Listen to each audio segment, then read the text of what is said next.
Hamm-Lippstadt University for Applied Sciences in Germany. And I'm very pleased that so many people have gathered virtually and are interested in this, in my opinion, really exciting topic, the UN Sustainable Development Goals, less than 10 years to go. So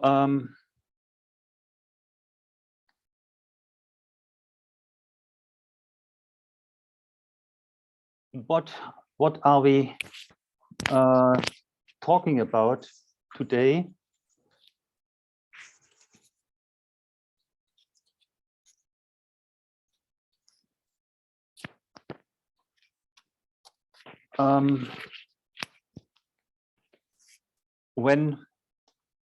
When we discussed the moment,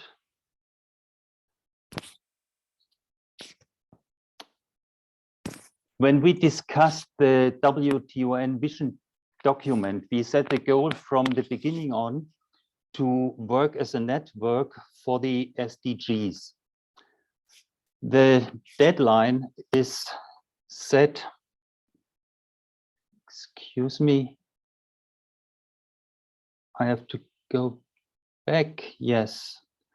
The deadline for the SDGs is set to 2030, which means that we have today 9 years, 2 months, and 10 days left to meet this SDGs.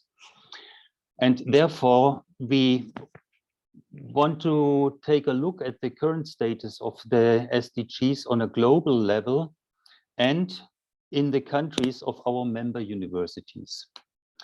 So this is the agenda. We will have the perspective from Germany, which I will give directly after this introduction. The perspective from Bahrain, from Japan, from UK, and also the activities of the UFRN in Brazil. And finally, we will come together for a panel discussion. I would like to start with some quotes from the Sustainable Development Report from 2019. The United Nations had some successes to report. The decrease in poverty and infant mortality, increased immunization rates, access to electricity, and very important, the Paris Climate Agreement. But there was also alarming news already in 2019 that indicated a failure of the SDGs. Growing environmental damage, extreme poverty, increasing global hunger, and inadequate health care. In 2019, there were a total of 5 SDGs that were not going, that were going in the wrong direction, and for 2 SDGs, it was explicitly stated that they were unlikely to be achieved by 2030. The global eradication of hunger and the industrialization in less developed countries, in the SDG 1 and SDG 9.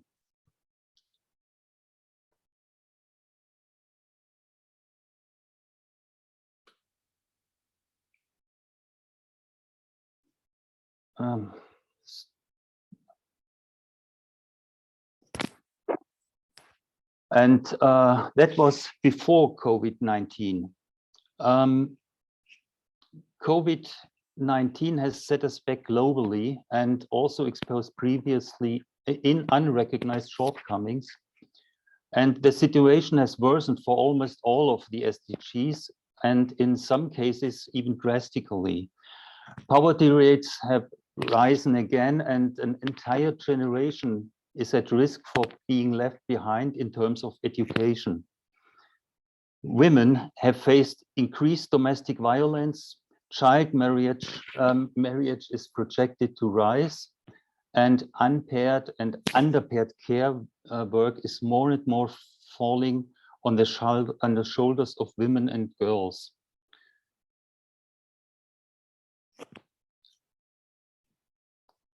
The pandemic has exposed and intensified inequalities within and among countries. The climate crisis, the biodiversity crisis, and the pollution crisis persist. Resilience, adaptability, and innovation bring us to optimism. This was a positive result, and investing in data and information infrastructure is critical. A year into the pandemic, only 60 countries had data on COVID-19 infection, and this was a moment that the UN saw that the database for monitoring the SDGs is not sufficient.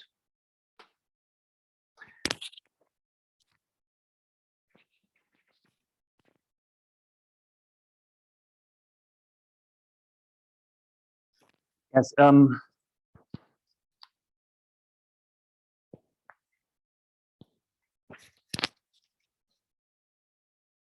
COVID-19 has set us in 2019, you have seen that 6 SDGs were more or less on the wrong track. As you can see in the next slide, there are now 14 SDGs. And I will go very quickly now through these 14. You see, regarding the SDGs 1 and 2 has deteriorated massively as a result of COVID-19, and the SDGs 3, 4, and 5 have become more critical.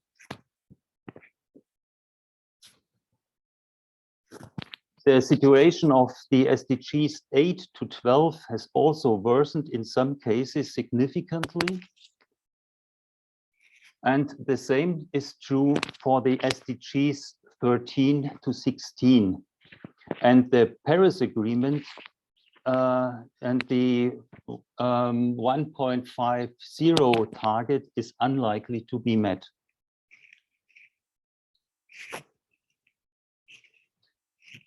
We can take the conclusion on the global level. In report 2019, we had 6 SDGs that are moving in the wrong direction. 2 SDGs can explicitly not be achieved in this way, state 2019. And in the 2021 report, due to the COVID-19 pandemic, but not alone to this pandemic, now even 14 SDGs are moving in the wrong direction, and at least 2 of 3 SDGs cannot be achieved in this way. Efforts must be massively intensified, and the official development assistance must be increased to the value of 0.7% of the gross national income, and currently it are only 0.32.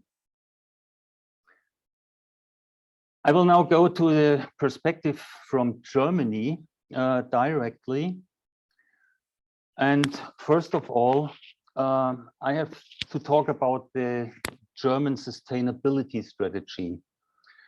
The German sustainability strategy is the national implementation of the 2030 agenda. And for each of the 17 SDGs, the German sustainability strategy includes matching national goals together with indicators.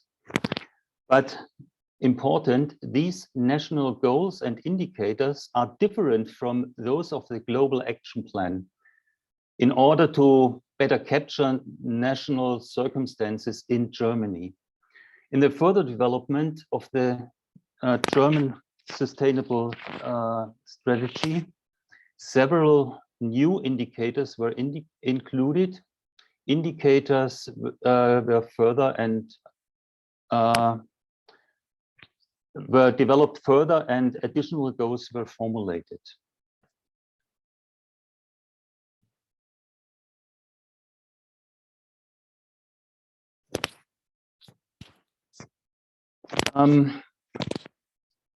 Germany is a rich country, and therefore Germany has few difficulties related to the situation at home, and is well on its way to achieving 9 of its goals.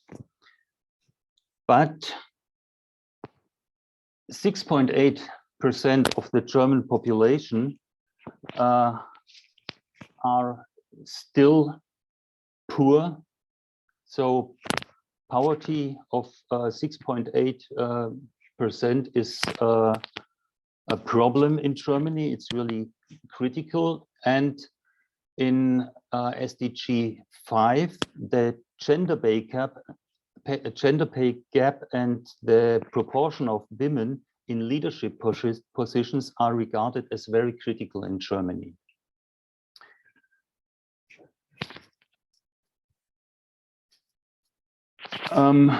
We have bigger problems in SDG 4 because the COVID-19 pandemic has shown that there is a pent-up demand for the digital education tools in schools, and the compatibility of family and work is threatened because the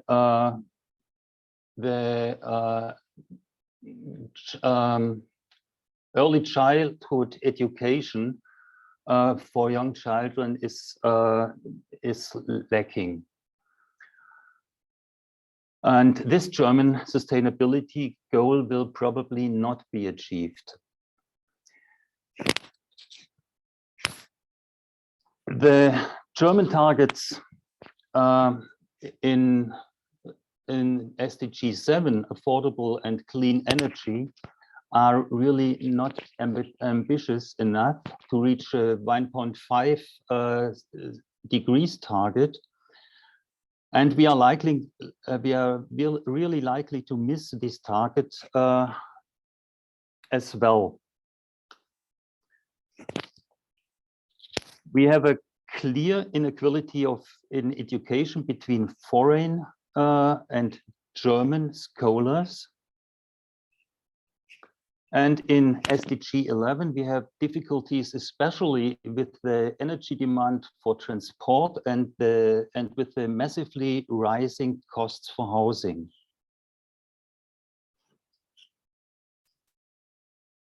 We will miss most of our sub-targets in SDG 12, and especially the increasing CO2 emissions per household are really worrying.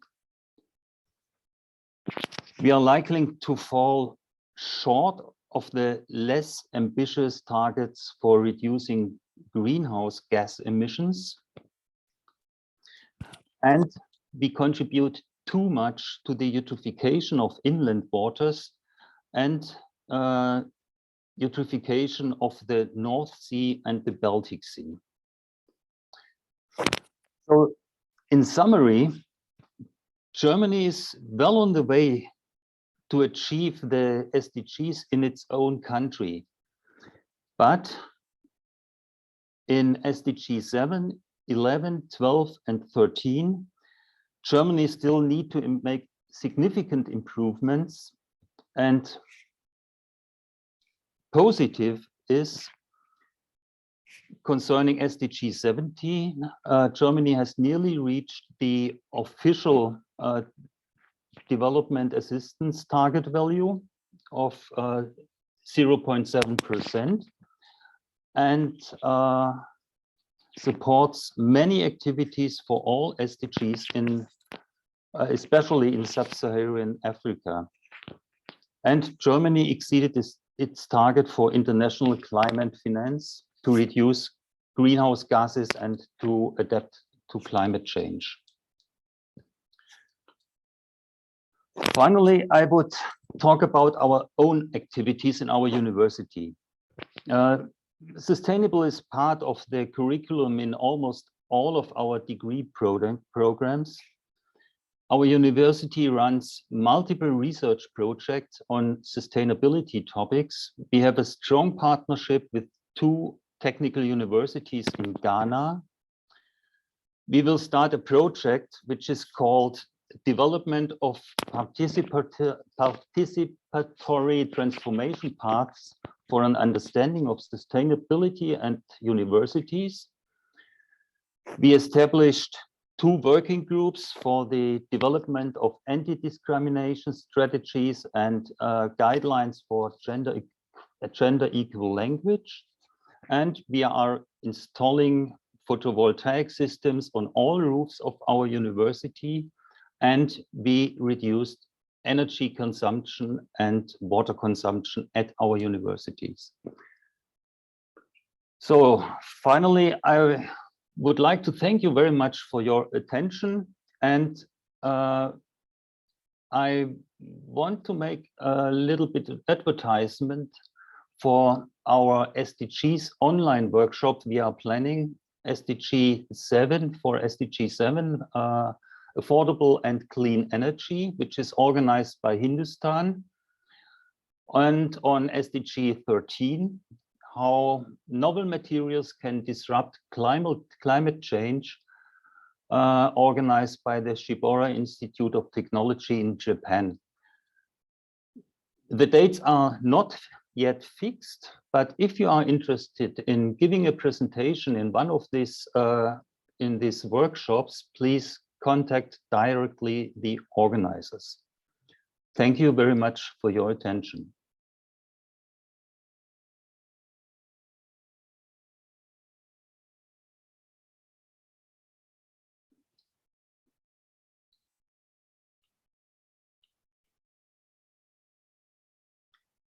So the next speaker is Professor Muneer Mubarak and Dr. Esra Dhaen from the Ahlia University in Bahrain.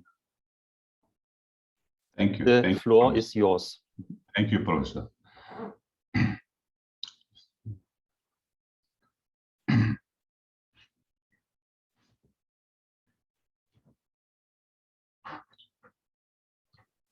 Okay. Thank you very much. Good afternoon and good evening from Bahrain.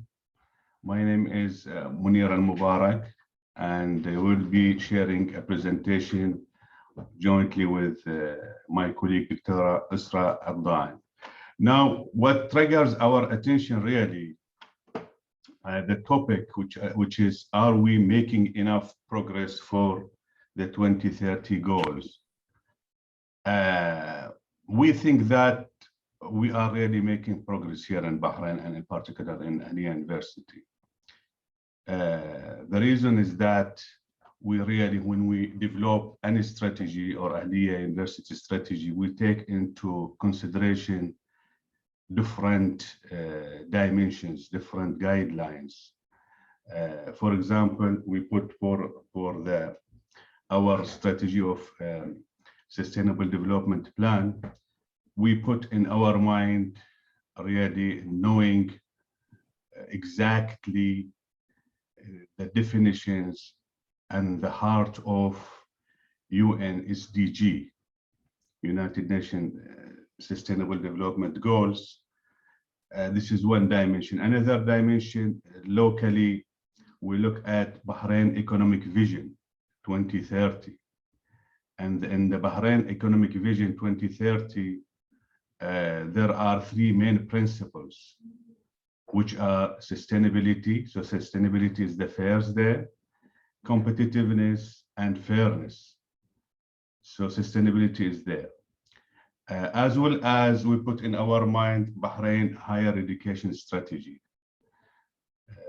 because we are very serious in, really tackling these issues, Ahlia University has developed its sustainable development plan accordingly for 21-25. And we have been working in mainly 7 SDGs, as you can see from the slide in here, SDG 3, 4, 5, 8, 9, 10, and 17. So this is, this is the aim, and this is really our planning here in Ahlia University. If you can move, Dr. Esra. Yeah. So now in here our implementation strategy. Before I really say our implementation strategy, I would like just to remind some of colleagues or those colleagues who have not known much about Ahlia University, that Ahlia University is the first private university here in Bahrain, and it's young in terms of age. It's now it has completed 20 years, but it has high impact in terms of these goals and other areas as well. Now, our implementation strategy in here has 2 things, has a process as well as a strategy. In terms of the process, and as I said earlier, because we are serious in this, really to contribute positively in that, we have formed a standing committee. Ahlia has formed a standing committee with assigned champions, okay? And each champion really taking a part of the 7 SDGs assigned to them. So, and strategically aligned with the master strategy of Ahlia University. So we have a plan there, and we have champions there, and we have an entity within internally quality assurance monitoring and evaluation. So the SAC is really monitoring this plan, and at the end that we make annual report. So in terms of a strategy, yes, we are contributing in 3 dimensions, mainly teaching and learning, community, as well as research. Now, for example, here in the implementation strategy, we have now conducted various community-based activities related to SDGs, sponsorships, research, conferences, and so on. And investing in research, as I said now, and revising the curriculum. Now, very interesting thing I would like to show you later on about the curriculum in here, aligned with SDGs focus. If we can move, this is very, the good news from Ahlia University to our members, that, recently we have got very good position in terms of impact ranking 2021 of Times Higher Education, where we got 13 globally. So 13 globally, and Q4, which is related to teaching, quality teaching. And this is really good news to Ahlia and to the members. And we have contributed really in this impact ranking list in 4 SDGs, and among 8,000 plus universities, Ahlia University has got a rank of between 101 and 200, which is really promising and really give us sort of more impetus to go forward. Okay, go on. And in terms of Ahlia University contribution in general, all the academic programs were upgraded with course content to support the UN SDGs, and it is there materialized. Our policies and procedures have been revised as well, really to incorporate more about this SDGs, which where our staff and our students are benefiting from. And very interesting point about the 3rd point, which is invested in women empowerment, including funding 12 women for PhD as well as really encouraging women for publications, and they have been successful with publishing more than 50 research papers by women, and providing scholarship funding for learners with special needs and inequalities.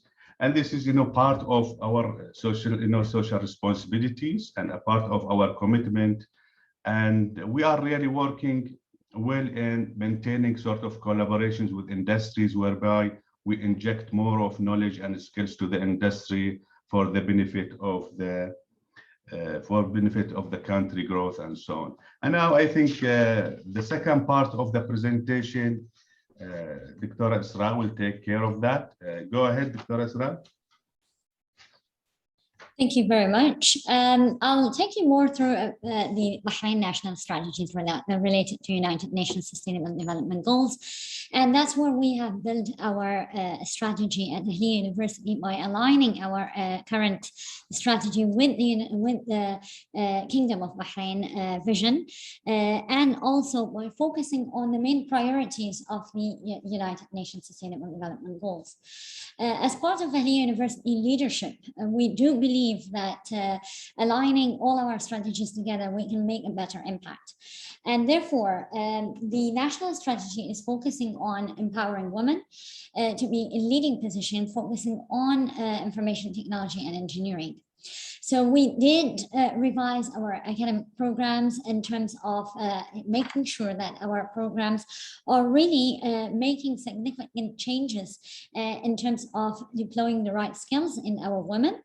And also the university have empowered a number of our lecturers to be also supported to be PhD holders and to carry on with their progression to be in leading positions one day.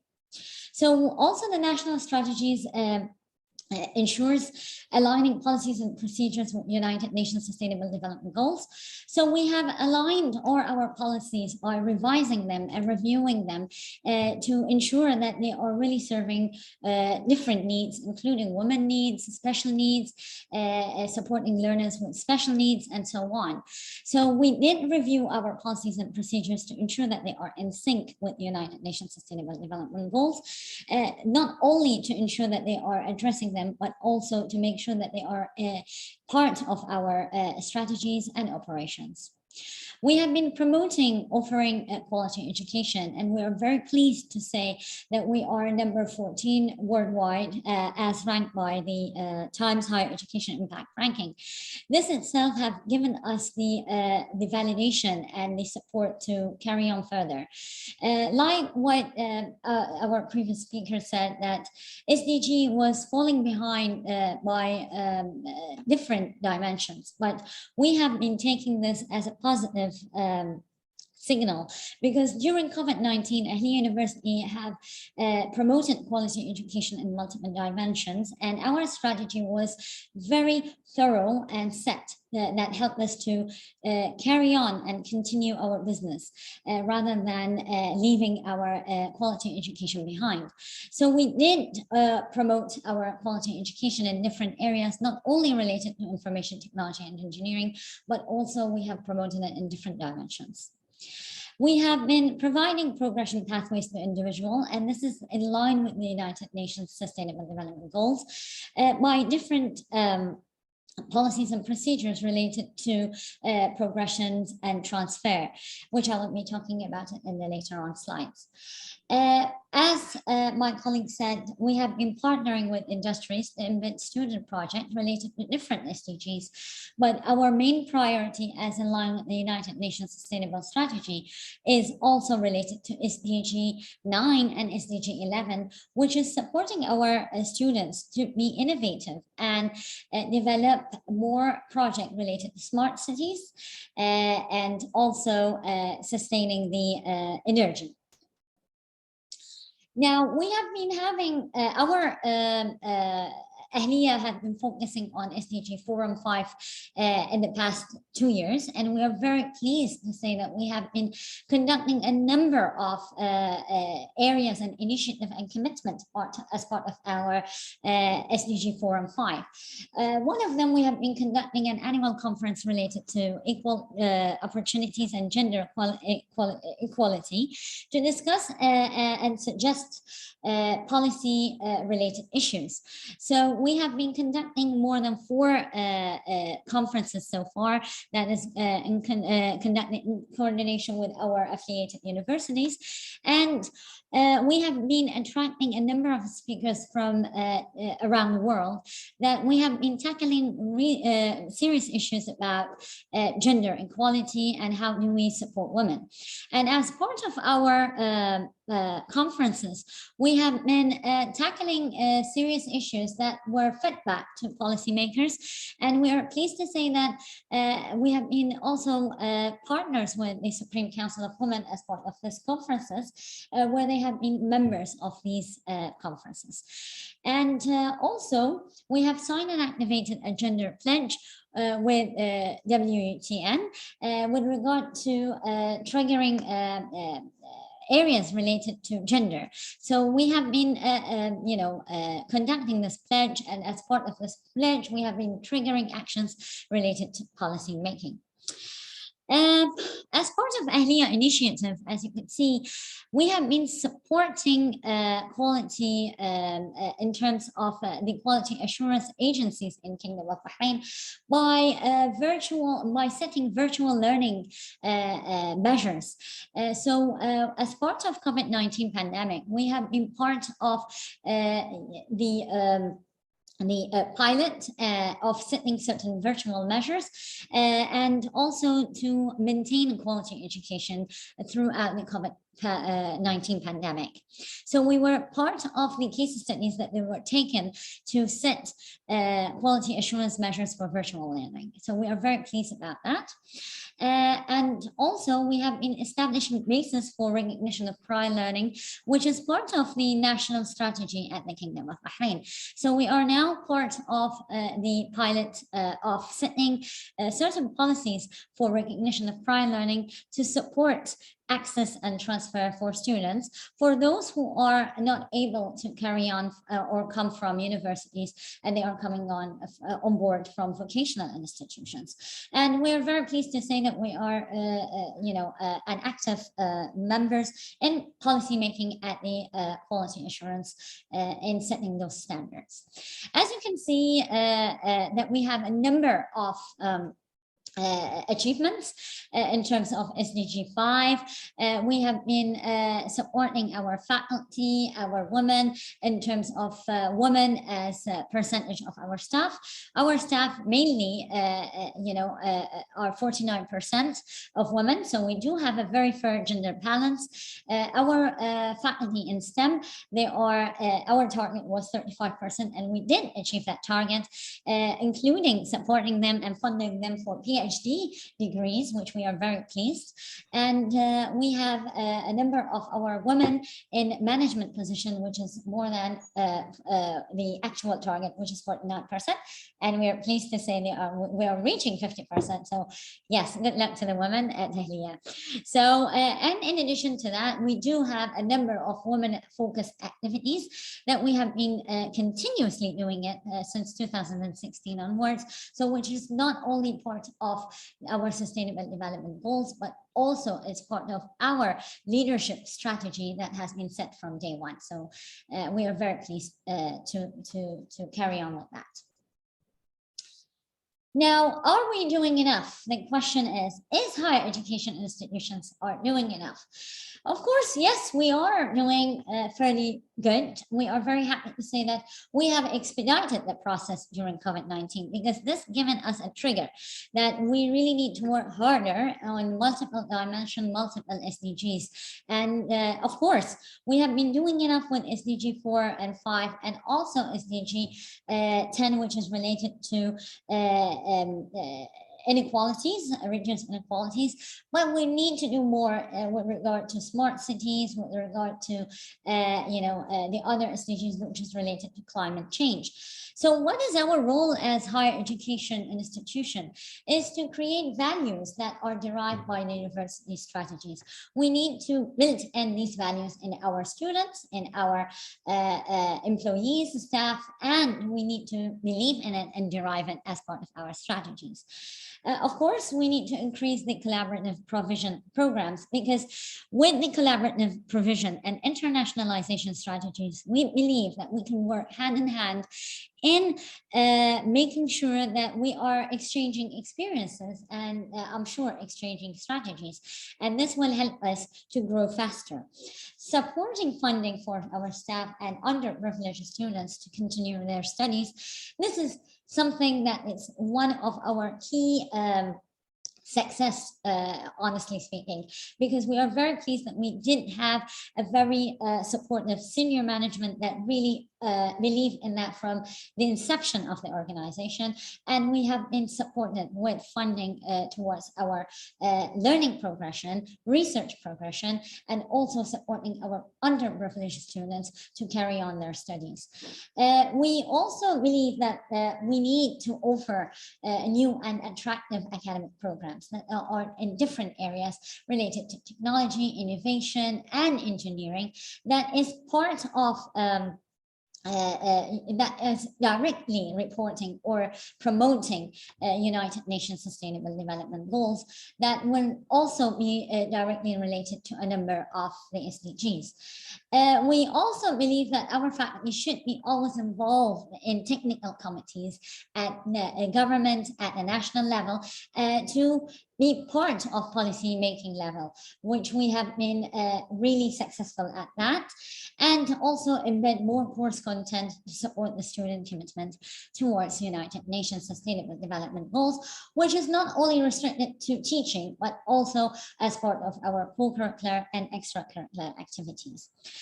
So that's all from our end and from Ahlia University. We are very pleased to be part of our today's discussion, and thank you very much.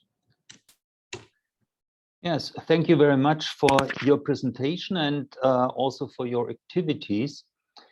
So Professor Reiko went lost, so we have some time for questions to the last presentation. Are there any questions to Ahlia?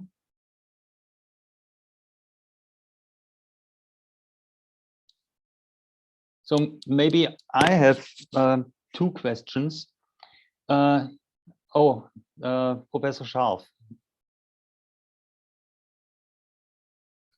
Yes, but I raised my hand after you. Please, Dieter, do it before. Okay. Yes, you showed many numbers about the situation of women in your university, but what I did not catch is how many female professors you have in your university. Indeed. May I answer that, Professor Muneer? Go ahead. What I have presented to you is basically the overall percentage of our academic and administrative staff, which are women, and basically we do have 49% of the overall number of the faculty. So our women, I do not know the percentage per se, but I can assure you that it is a high number, because one of our strategy is basically to support women who wish to proceed with PhD. They are all been supported. So let me say about 90% of our faculty who have been recently obtaining their PhD are female staff. Okay, thank you. Thank you. So now, Peter, you are on the next. Okay, first of all, I should like to say that I'm very impressed by both the contributions Muneer and from Esra, I'm really impressed. Yeah, I mean, especially as concerns gendering, yeah, we are far behind you. Yeah, it's nearly impossible. It seems to be nearly impossible to achieve such a percentage of women included in the faculty staff, or especially in the professor positions. Yeah, we are far behind. My question or comment can see it in that way. I think our tasks are manifold, of course, in higher education, but at least two main directions you can discriminate. The one is to educate people who know a lot of how to go on to achieve SDGs and so on and so on. So to educate our students in a very special way. The other is to provide methods, new techniques, new materials, yeah, for a better life, a better form of life in the sense of being manifested also in the reuse of materials and so on and so on, and as a sustainability. Yeah, okay. But I think what can be also stated is that the answer on the question, we have global requirements. Yeah, we have global challenges. And many people say the answer to a global challenge is a global answer. I think this should be debated, because yes, in principle, yes, but I think in every area of the world, and I think we are far from you physically, yeah, and our conditions, climate conditions, and so on, are completely different, yeah. So I think we need other answers for certain things than you need, yeah. I mean, your problem is not heating, yeah. Your problem may be cooling, yeah, of rooms and so on. Our problem is more heating of rooms, yeah. So this is another thing, and so or any other of the requirements, yeah, maybe very local condition, yeah. So I think we should not answer this question by a global challenge needs one global answer, yeah, or one global method. It's very diverse, yeah. Do you think it's yeah? Do you think the same? Yeah, I will go with. Thank you very much, Professor. Thank you very much. I think yes, but you know, sometimes you cannot answer global questions unless you go and tackle, tackle a point somewhere. Now, if for example, you know, we say globally that we have, for example, that we have, you know, less awareness of just say inequalities. So in this case, we have to tackle it somewhere, and we as a university, as an entity within a larger and larger and larger entities, we should really act and react to what's going on, so then we can contribute positively to the inequalities or bridging the inequalities. Okay. Okay. So I would like to go forward now to the next speaker. It's Selena Fletcher from Coventry. Okay, well, hello everybody. It's great to be here today for a number of reasons. I'm sustainability manager at Coventry University. I've been at the university for around about 13 years, and I'm not sure that 13 years ago we would have been having these discussions on a global platform with so many experts in the room. So it's fantastic to see this as a real step forward. So really pleased to be here. I wanted to talk a little bit about our journey with the Sustainable Development Goals at Coventry University. I have a few slides, and I think hopefully they pick up a little bit on some of the discussion that was just coming through there about how to translate the goals locally, or what to focus on as well. And that's certainly been a challenge for us to really think about the methodology. How are we actually impacting on these goals, and how can we demonstrate that and measure it? So if I may just share my screen, and I will start presenting. So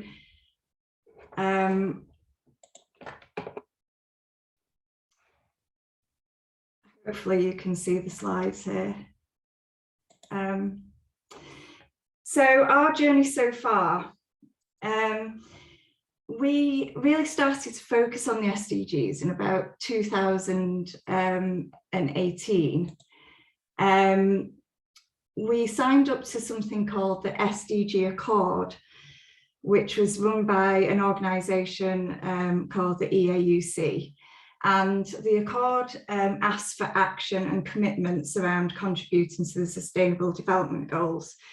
So we decided that that would be a good chance for us to bring our activities together and refocus on the SDGs in terms of what we're doing around sustainability. We were already doing quite a lot of action, but we hadn't really collated it all under a banner. And the SDGs really provided us with that banner to start drawing activities together and to start bringing people together as well.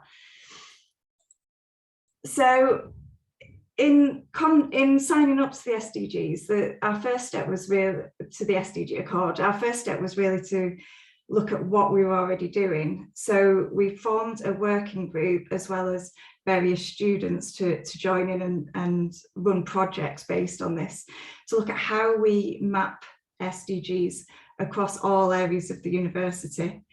This was quite an extensive exercise and required us to really kind of dig into actually what we're doing in the curriculum, what we're doing in research, how are we integrating SDGs in terms of our operations and our on-campus activities.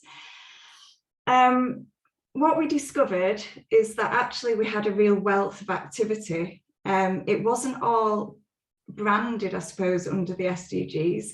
It was happening anyway, but the activity was quite ad hoc. It was singular initiatives that were doing some great stuff, but perhaps we hadn't been capturing actually what the impacts of those activities were. So we also found that we had high levels of engagement. When we started the conversation about SDGs, we found pockets of activity and people who were really, really passionate about the SDGs and were perhaps embodying the SDGs and what they stand for in their own areas, thinking about how that is most relevant to them and how they can make a contribution. That wasn't something that we knew before, so we met a lot of new people and really discovered a lot of activity. And I think, touching on the discussion before, we had a huge amount of debate around how we translate the SDGs into Coventry University setting.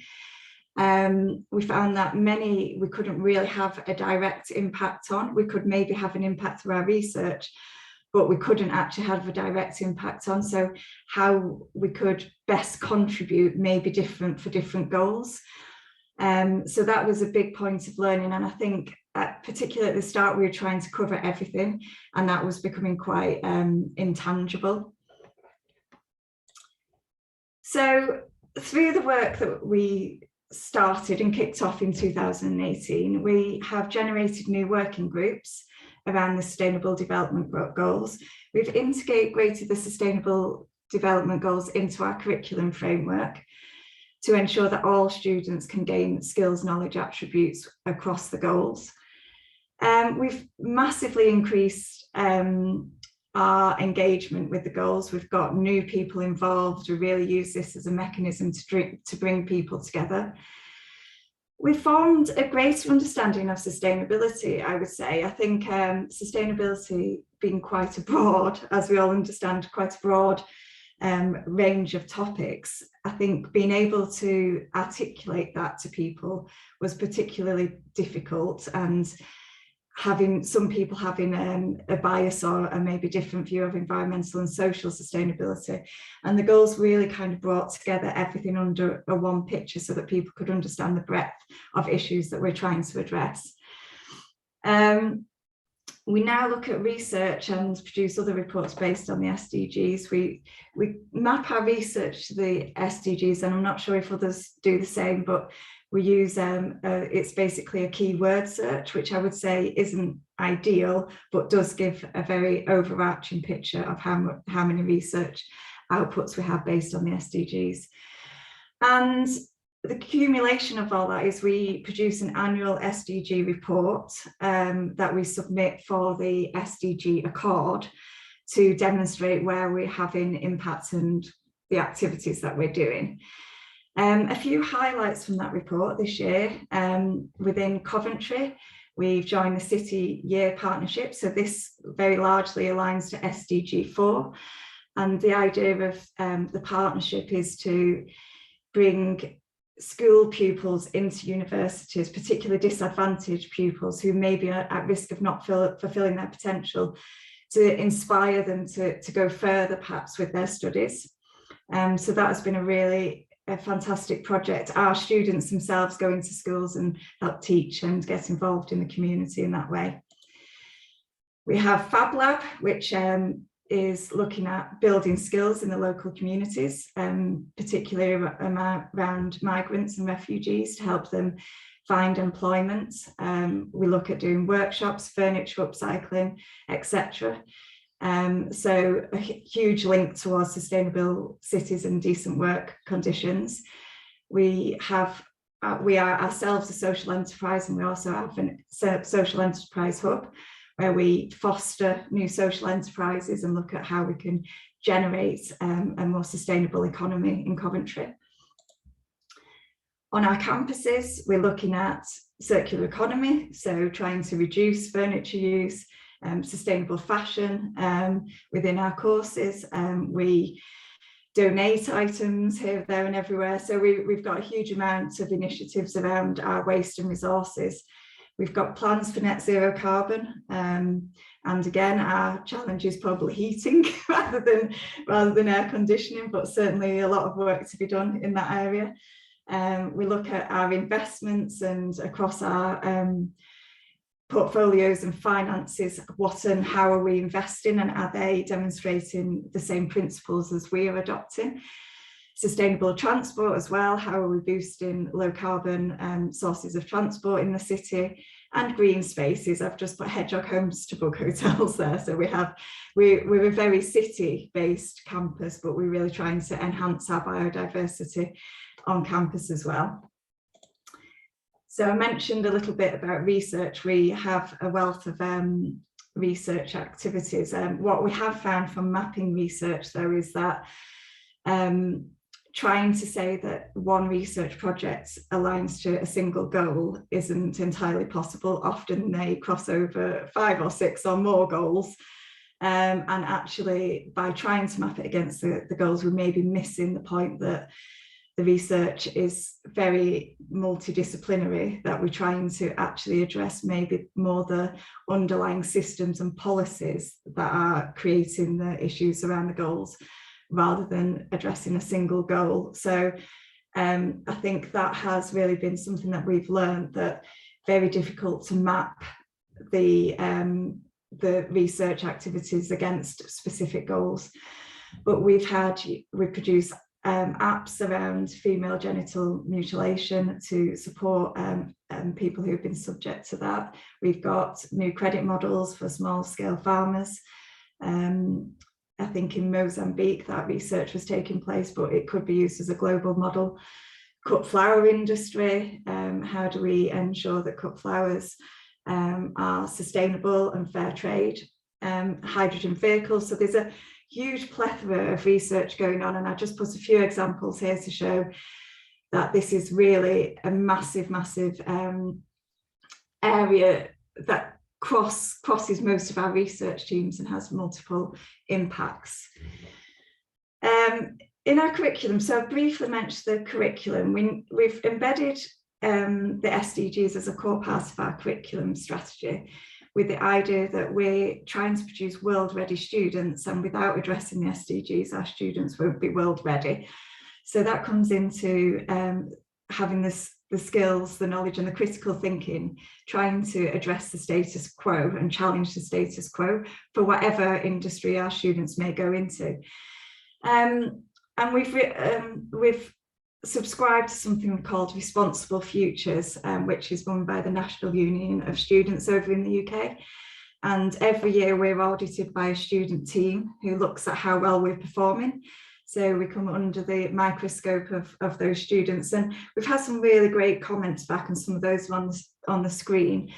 It's complex, again, like everything, because how to measure not just how much time students are spending on this topic, but actually what is the impact of the skills and the knowledge that the students are getting. What are they going to take out into the real world? So we've had a lot of discussion about that methodology and thinking about how to survey or how to collate that data to understand what is the actual impact of this work. So that just gives a little bit of an overview of across our organisation of what's happening. Just to make the point about the range of topics, again, for Green Week, we have an annual Green Week at the university, and this is just a snapshot of some of the topics and the workshops that were held. We had over 50 events and over 300 participants this year, and it was huge, and again aligns to the SDGs, some maybe directly, some less directly, but really shows the engagement and the level of interest and the various angles that people are coming to around the SDGs. So measuring progress, we really had to think about the vast array of inherent activity. So for instance, we have a faculty around health and life sciences, which is all to do with health, but maybe isn't directly impacting on a single target. So trying to unpick some of these complexities in terms of measuring progress. The multidimensionality of the goals, how to capture that, how to make sure that we're not at risk of ticking boxes, if you like, and actually showing that this is a wider and deeper contribution. There may be conflicts in interests as well. So one goal has the potential to conflict on another. So if you have to be careful about not just trying to tackle one and ignoring the others, which I think is one of the key purposes of the goals themselves. And really considering that the goals were all bisected by various policies, cultures and social economical factors. So how do we make sure that we're addressing some of those underlying issues and not just seeing what's on the surface? So in conclusion, have we made an impact? I think yes, we have. Can we quantify this? Not always. I think a huge amount happens that we're not able to pinpoint in terms of a direct impact. What we're doing going forward, so we've embedded sustainable development in our corporate strategy. We'll probably move away from trying to capture against every goal and really focusing on what's most material to the university. And that will allow us to really think about where our direct impacts are and look at how we can have strength in particular areas rather than trying to cut ourselves short across too many areas.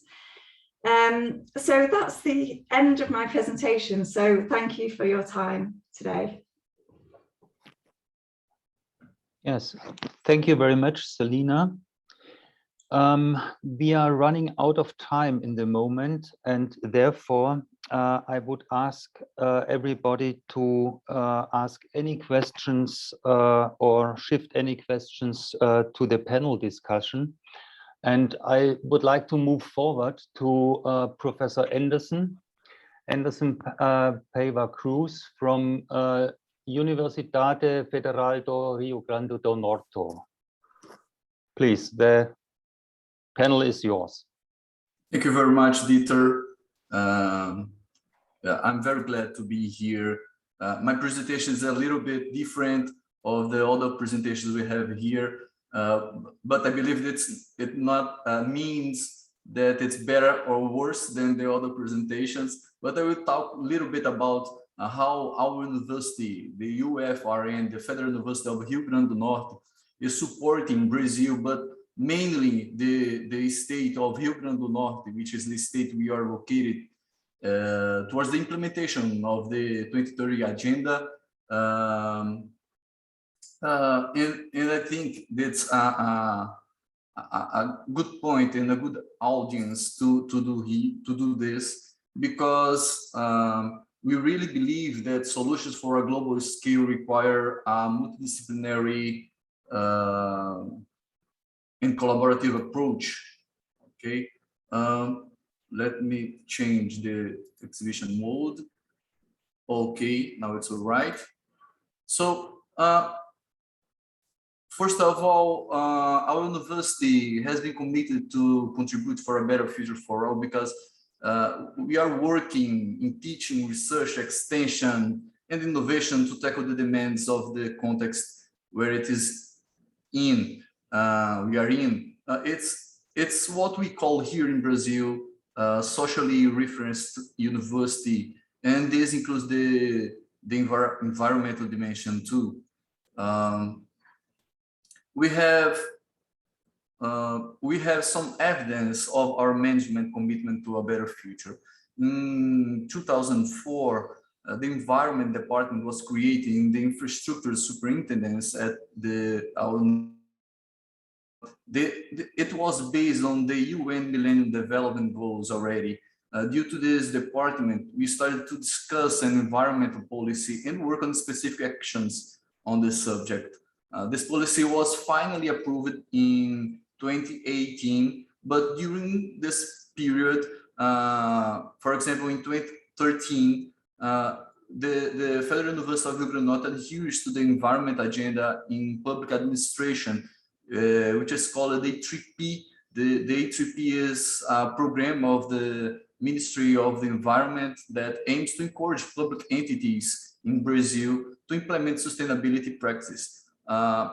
In other words, the adoption of the A3P demonstrates that public entities concerned with achieving efficiency in public activity while protecting the nature. In 2017, we approved the Sustainable Logistics Plan of our university. It's a normative with 9 action plans related to water and sewage, afforestation, selective collection, sustainable public purchasing and contracting, consumables, electrical energy, and among others. But also in 2017, we adhered to the UN Sustainable Development Goals. As a result of this, our annual and quadrennial management plans and the 10-year institutional development plan have their goals aligned with the UN SDGs. But actually, what does that mean in practice? You may think. Indeed, our management and academic projects are now aligned to the UN SDGs. The results related to it can be translated into material savings, correct waste collections and treatment, the correct destination to the recyclables and treat the biological and chemical waste, and also efficient management. The correct destination of recyclables and treatment of biological and chemical waste was implemented in 2011. Nowadays, some results related to those, 100% of waste which is generated from Federal University of Rio Grande do Norte are treated or has a correct destination. With respect more specifically to the water, we have reached 100% of the central campus effluent treatment. This effluent treatment plant received 351 visits with 7,000 students to know more about how it works and about environment education. Moreover, 300,000 cubic meters of potable water per year are saved in the irrigation of our Federal University's gardens. I know, Dieter, we have a German university in this session share here, but I can't speak this without remember the 7-1. But I have this information to say in 2014 Soccer World Cup, we have the young training field of Brazil irrigated with treated effluent. It's a good point in this part of the cup. And recycle waste and treat the biological waste too. With respect to waste treatment, more than 100 tons per year of recyclable solid waste were delivered to waste picker cooperatives. It's how it works here in Brazil. It's the destination of solid waste is done by picker cooperatives here. Also, since 2016, all buildings of the central campus have waste shelters nearby. Moreover, the over 97 tons of chemical waste and over 90,000 fluorescent lamps were correctly disposed of. We also implemented the project for the conscientious disposal of medicines with daily collection and incineration of disposal by our medicine factory. Yes, we have here in the university medicine factory, which is called Nuplan. Also, we still have all the big numbers resulted by the fact that our administrative process are 100% digital and online. This brought savings and efficiency to the UFRN. We reduced 50% of paper purchase. We save 150,000 reais per year in purchase of supplies, and the processing of case reduced from 35 to 10 days here in our university. Well, we still have in 2018 we start a project to research of plants with nutritive properties and we produced 3,000 seedlings to the UFRN's campuses. This project extends to the whole city, and now this action became a project in the city of Natal, where the central campus of Federal University of Norte is located nowadays. So the seedlings are planted throughout the city beyond the UFRN's campuses. As you can see, environmental education is our concern too. So we have promoted 324 environmental education actions with 33,000 people benefited from. We also have an extension program since 2013 called Aprendizagens ao longo da vida, which can be translated as something like lifelong learning, whose objective is spread the culture of sustainability. In the context of saving expenses, I also highlight the online tool called Reuse that advertise unused products in one sector in order to they can be collected by other sectors and then used by the other sectors. Also, since 2018, our management plan has its goals linked to SDGs. Already in 2018, this plan has many goals related to the SDG 4, SDG 16, and SDG 11. And some results and policies have happened like this, as I am showing here in this slides. In this slide. Well, it's also known that one of the SDGs commitment is no one will be left behind. And in this context, we also work towards equity and fairness, considering each one particularities. So since 2010, the Federal University, through the Permanent Commission to support students with special education needs, which is called KN, maybe in English translation, has been developing actions to strengthen, enhance the inclusive process. They offer to the university community space for debate, guidance, and support for the inclusion of this audience. In 2014, Normative 54 creates a digital repository of academic texts accessible to those who are visually impaired to attend demands of students, collaborators with this deficiency. Those texts are produced by the Accessibility Laboratory of our Central Library and by the Braille Musicography and Inclusion Support Sector of our music school. In 2019, the KN became a secretary in the UFRN, which has a similar status of a vice rector, like in other universities there in Europe. And then we established the inclusion and accessibility policy for people with specific needs. We know we are not alone. We know we are not an island. So we must promote the adhesion of all the entities in the state and in Brazil to the 2030 agenda.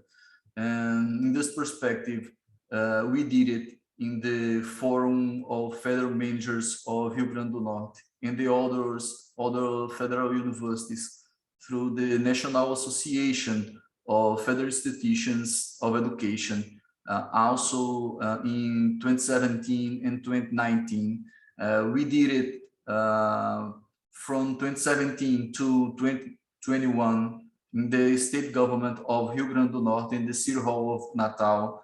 And those both they have now they adhere to the 2030 agenda and now the state and municipal secretaries apply the SDGs in their strategic and action plans. In this context, I would like also mention that last year we started a project under my coordination called Internacionaliza RN, which aims to join relevant entities from the state of Rio Grande do Norte to cooperate worldwide to tackle present and future global demands.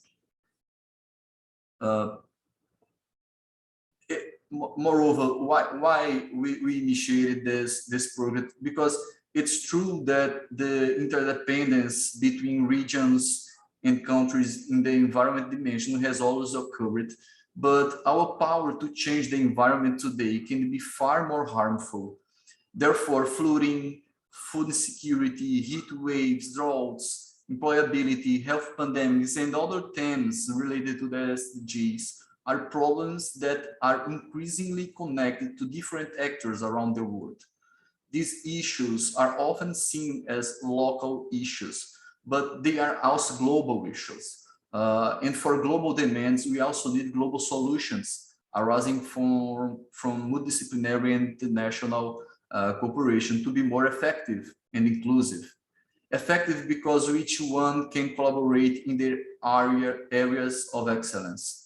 And inclusive because the solution will be more accessible to the entire network of those who collaborate with the solution. Since we have less than 10 years, we shall cooperate in specific projects to change our reality. We strongly believe that Rio Grande do Norte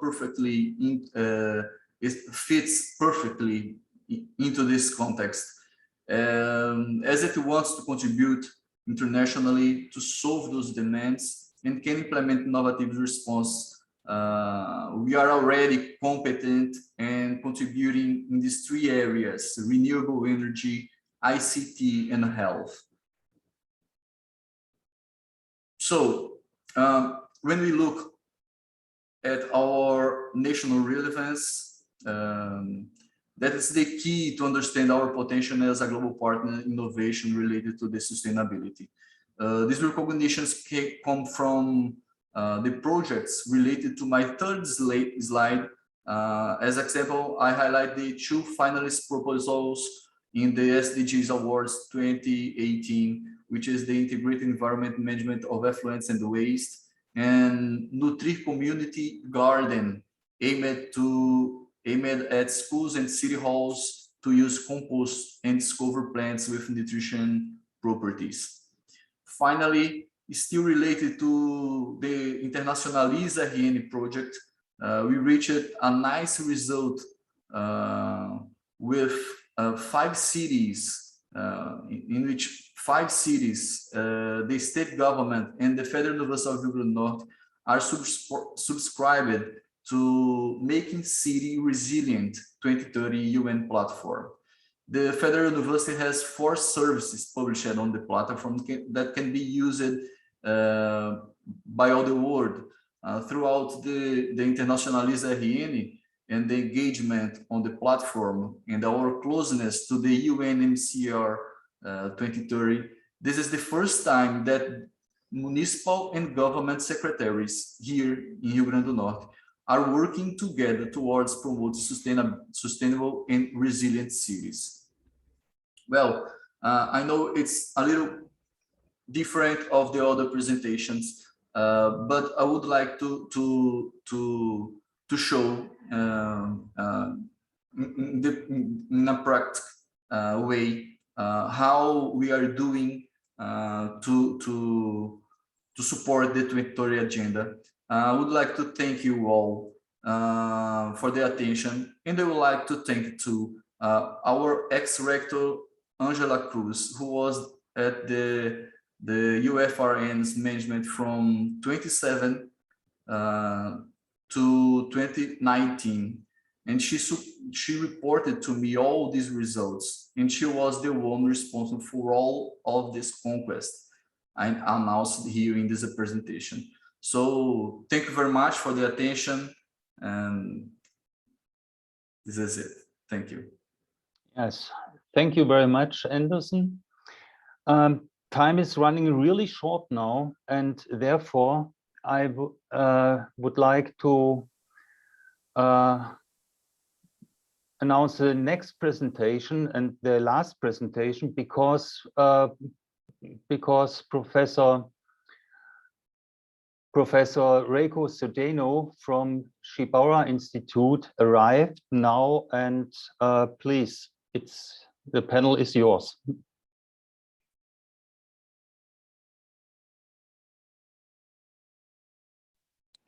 Hello, everyone. It's nice to see you. Do you hear me? Yes. Okay, thank you. So I'm Reiko Sodeno from Shibaura Institute of Technology of Japan. I'm conducting research on environment and sustainability policies. So it is my pleasure to have an opportunity to deliver my presentation and to discuss about this important topic. And this is today's outline. Today, I would like to introduce the perspectives from Japan for achieving SDGs. So first, let's look at the overview of the progress of SDGs in Japan. And this result is from one of the SDGs progress report in 2021. And you may see overall trends of progress are improving in Japan, especially the goals about education, infrastructure, and peace are achieved well. On the other hand, gender, climate change, marine environment, biodiversity, and partnership include major challenges. And next slide shows major points of Japan's voluntary national review, which was reported this year at UN. And we saw some progresses, such as the ratio of renewable energy has increased to 18%, and 300 municipalities have declared zero carbon society, or amendment to include ESD principles in school education. However, due to COVID-19 pandemic, we found the expansion of problems among vulnerable groups such as women and poor people. So based on the status of Japan, I would like to indicate 3 key elements for promoting SDGs. One is institutional mechanisms to promote the SDGs. And the second is high awareness of SDGs in Japan. And the third one is comprehensive approach towards 17 goals. So one of the important elements for promoting SDGs is to formulate an institutional mechanism. In Japan, sustainable development has been in charge of Ministry of the Environment for a long time, since the concept of sustainable development was introduced in domestic policy in response to the Rio summit, but it didn't work well, as the Ministry of the Environment has limitation to draw whole picture to tackle sustainability, which includes not only environment, but also economy and social issues. Therefore, a national body to promote SDGs should be headed by higher organization than all ministries and agencies. So this time in Japan, SDGs promotion headquarters was established right after the SDGs was adopted, and were headed by the Prime Minister with participation of all ministers as members, so that headquarters can lead all needed policies for promoting SDGs. And in order to achieve the SDGs, it is essential to cooperate with every stakeholders. And from the perspective of emphasizing public-private partnership, the SDGs promotion roundtable meeting was also established. The roundtable meetings, including a wide range of stakeholders, such as the private sector, NGO, NPOs, experts, and international organizations, examine the policies of SDGs and review the situation. So under this national framework, SDGs implementation guiding principle was agreed and determined Japan's 8 priorities. Also, SDGs action plan was agreed and updated every year. So let's have a brief look at a SDGs action plan 2021. So that subtitle is Better Recovery from the COVID-19 Pandemic and Social Transformation Towards New Era. So here you may see the 4 priority actions, and it's highlighted the impact of the COVID-19. And also the budget allocated about $62 billion for SDGs, which is 4 times bigger than previous year. And the second key element could be high awareness of SDGs in the nation. The rate of awareness in the nation is steadily increasing, and 52.7% of the population are aware of SDGs in Japan. And almost all large companies are aware of SDGs, and many companies are now moving to the action stage. So if you live in Japan, you may find SDGs logo more than once a day through TV program, newspaper, fashion magazine, or advertisement in the city. So those high awareness is a good driver to move forward the action for achieving SDGs. And the third important element is a comprehensive approach among SDGs. The Agenda 2030, as you may know, repeatedly emphasized the importance of balancing and integration among environment, social, and economic aspects. I would like to introduce 2 good cases adopting the integrated approach here. So the first case is Shimokawa town, located in Hokkaido, the northern part of Japan. And it is a place of rich natural beauty with 88% of its area covered in forests. But having a 40% aging rate, Shimokawa town is struggling with depopulation and aging society like other many towns and villages in rural area in Japan. Then the town is making integrated efforts to build sustainable forest management, promote energy self-sufficiency, address its super aging society.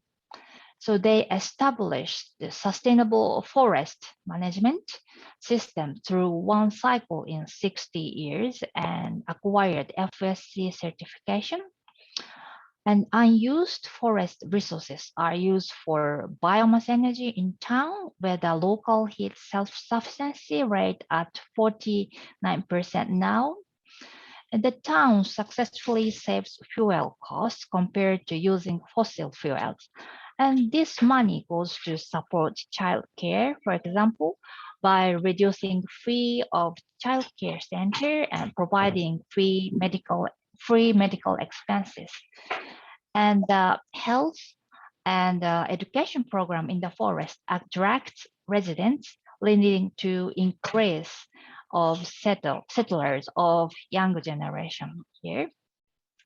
So through these efforts, Smokawa Town aims to realize a sustainable community. And the next case of comprehensive approach is from a private sector, Japan Food Ecology Center.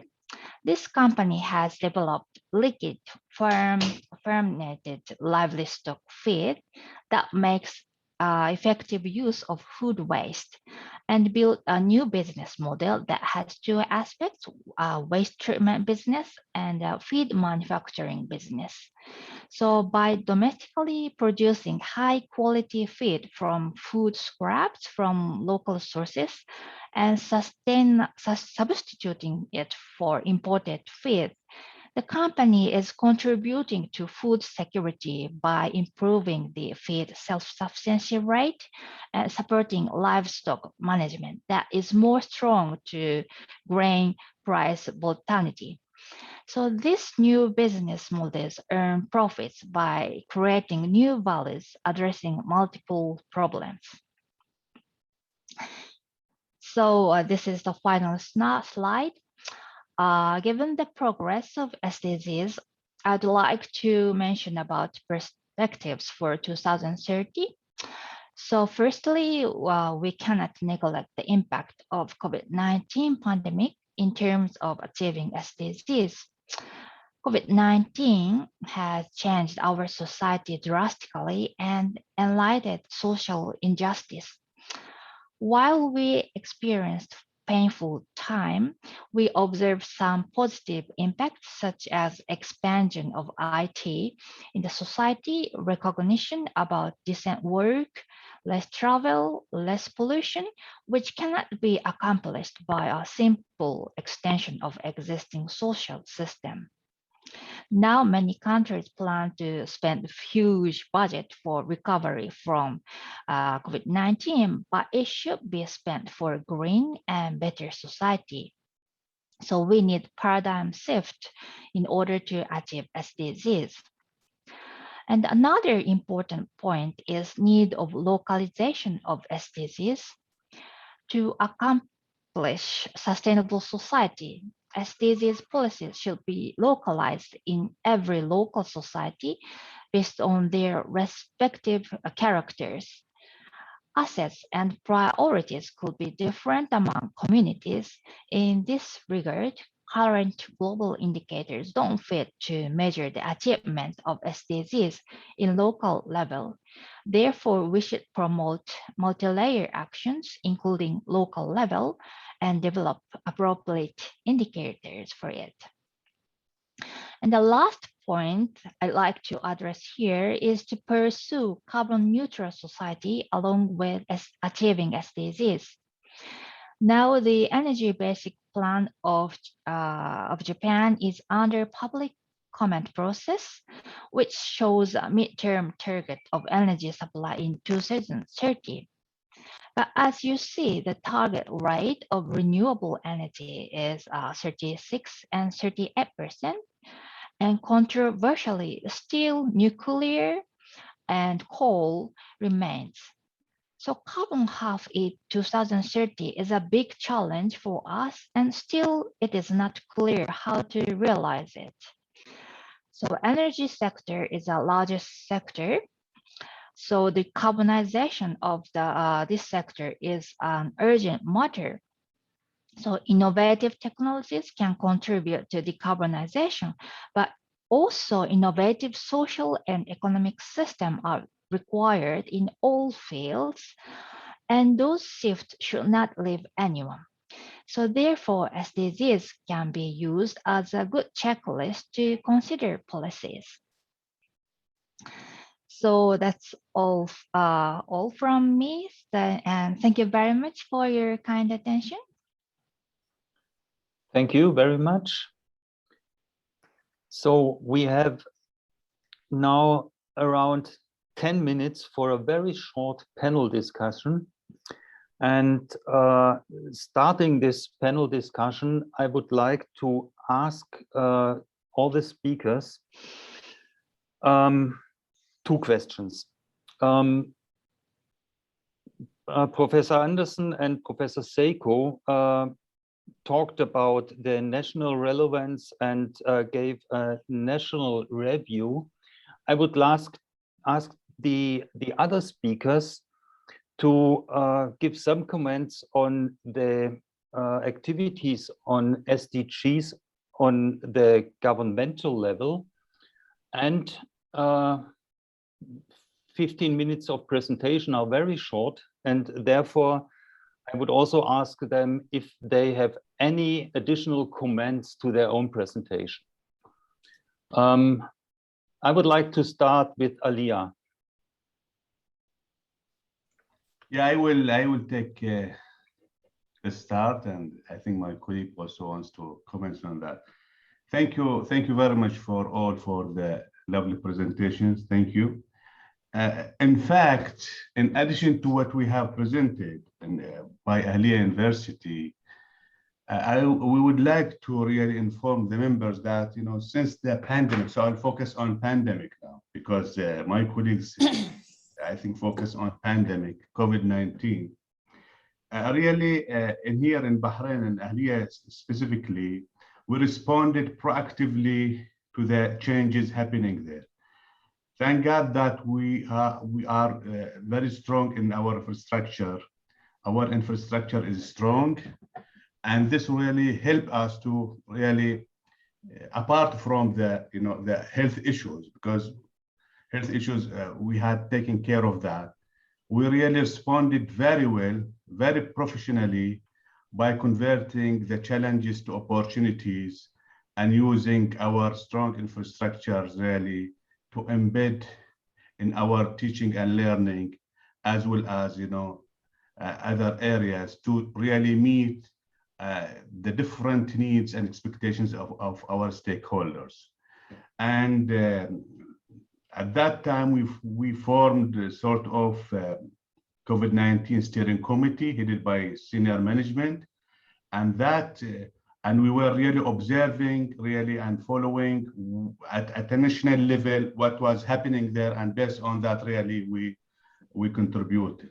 So this is part of, and we think that this is really directly or indirectly incorporating and contributing to the SDGs.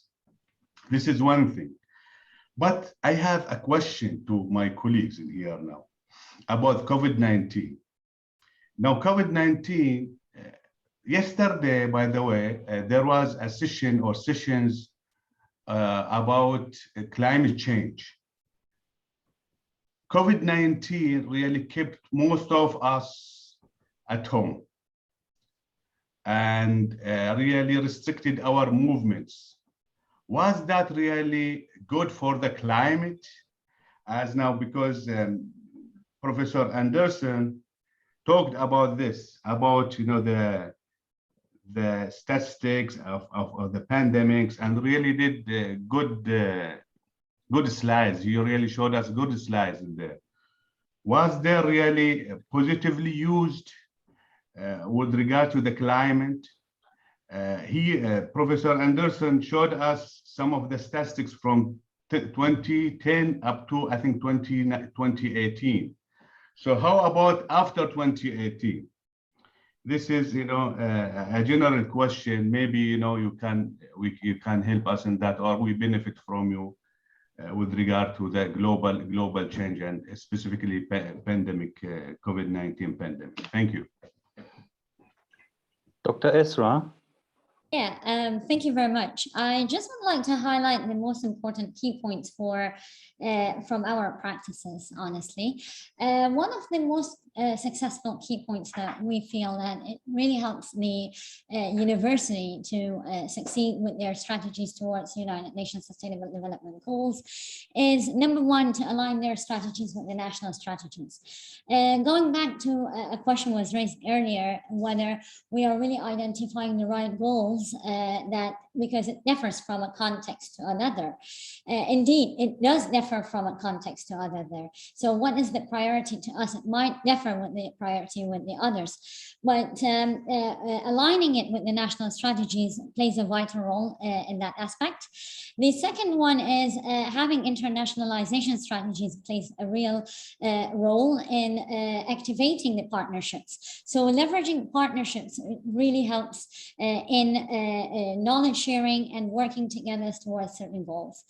The other aspects, of course, without effective leadership, we cannot make it. So we're blessed to have really effective leadership in that angle. So it does help to activate what the leadership really supports the vision towards the achievement of these goals. And finally, which is not the least, voluntary reporting is very important. So we do have voluntary reporting about where we are with our sustainable development goals.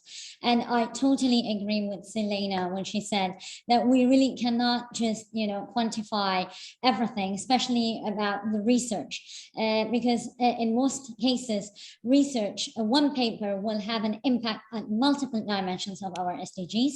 However, knowledge sharing is very important, and voluntary reporting is very important. That will guide us somehow to have a clear measures towards every goal. Thank you very much.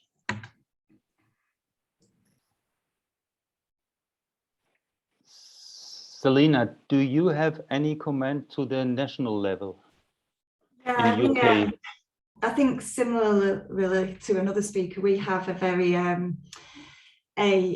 the UK government have put the Sustainable Development Goals into their own policy. So it's very much about what we're doing locally. So some of them may not quite coincide in the way that we would expect or be that obvious, but they're all contributing to the goals.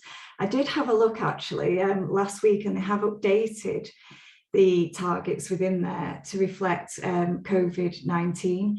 So some of the targets may say, the recovery of healthcare provision following the pandemic and the recovery of economic systems following the pandemic.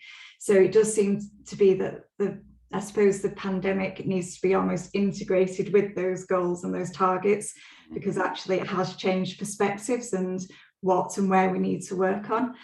And just a comment from around what Professor Muneer was saying a little bit earlier, that I think certainly in terms of the pandemic as well, that and I think I mentioned this in my presentation as well, about conflicting priorities. And I would say, the need to increase ventilation in buildings, although we've been using buildings less, has actually increased our carbon footprint, and us staying at home and not traveling has perhaps had a detrimental effect on our mental health. So again, while we see benefits in one area, we perhaps lose in other areas.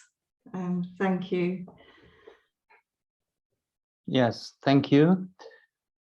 Any other comments from the panelists, from the speakers? Yes, Dr. Anderson. Hi again. Thank you very much. I will initiate my speak responding Professor Muneer. Thank you very much, Professor, for your comment. Unfortunately, the pandemic impact all those numbers because we almost don't have the physical presence in our campuses. But we continue following those indicators, and we initiated research of how the Federal University, the university numbers related to the SDGs in April this year, but we did not finish the research yet. Okay, so I don't have those numbers right now, but since I have, as soon as possible, I can send to you and to other speakers. It's a pleasure for me. And other numbers related to the national aspect. It's important to say that we are not good enough in my evaluation here in aspect of the university and the relationships with the SDGs, because in a recent research we discovered that only 22 universities, the federal universities, it is 42%, address the 2030 agenda in one of their planning documents. With a larger number of institutions, 58%, that although they may address these issues related to SDGs, they do not mention the Agenda 2030 or the SDGs in their strategic documents. The 51% of our fellow universities here in Brazil have already held an event to promote the 2030 agenda. I don't think this is enough. And 15% that have a system that make a direct link between each initiative of research, extension, and management and the SDGs. I don't think this is enough, but I highlight that we are also committed with the specific projects focused on international cooperation to provide innovative responses. Because maybe I have a pessimist vision, because I don't think we are doing enough while we have these results like showed by Dieter in the beginning of the sessions in all UN members countries. So every time I think that we must do more to reach better results related to the SDGs. Thank you very much. I would like to shift now the questions from the audience to the WTUN Showcase and Development Session, because it's very important that we start this session in time. And I would like to ask Sonia now to go forward. Thank you, Dieter, and thanks everyone for taking part in that session. We will have a little bit of time later on for more open discussions. If you still got any questions or any comments to make, please hold on to those. Welcome to the WTUN Showcase and Development Session. We try and run this, well, we ran it for the first time last year at our first virtual Congress, and we thought it would be a really good idea to bring it back as an opportunity to showcase some of the work that we've done as an actual network, as well as all of the great work that our members have been doing that we've heard about over the last few days. There's a couple of different things going on, but first I'm going to hand over to Professor Peter Scharf, who's going to go through the first part. Thank you.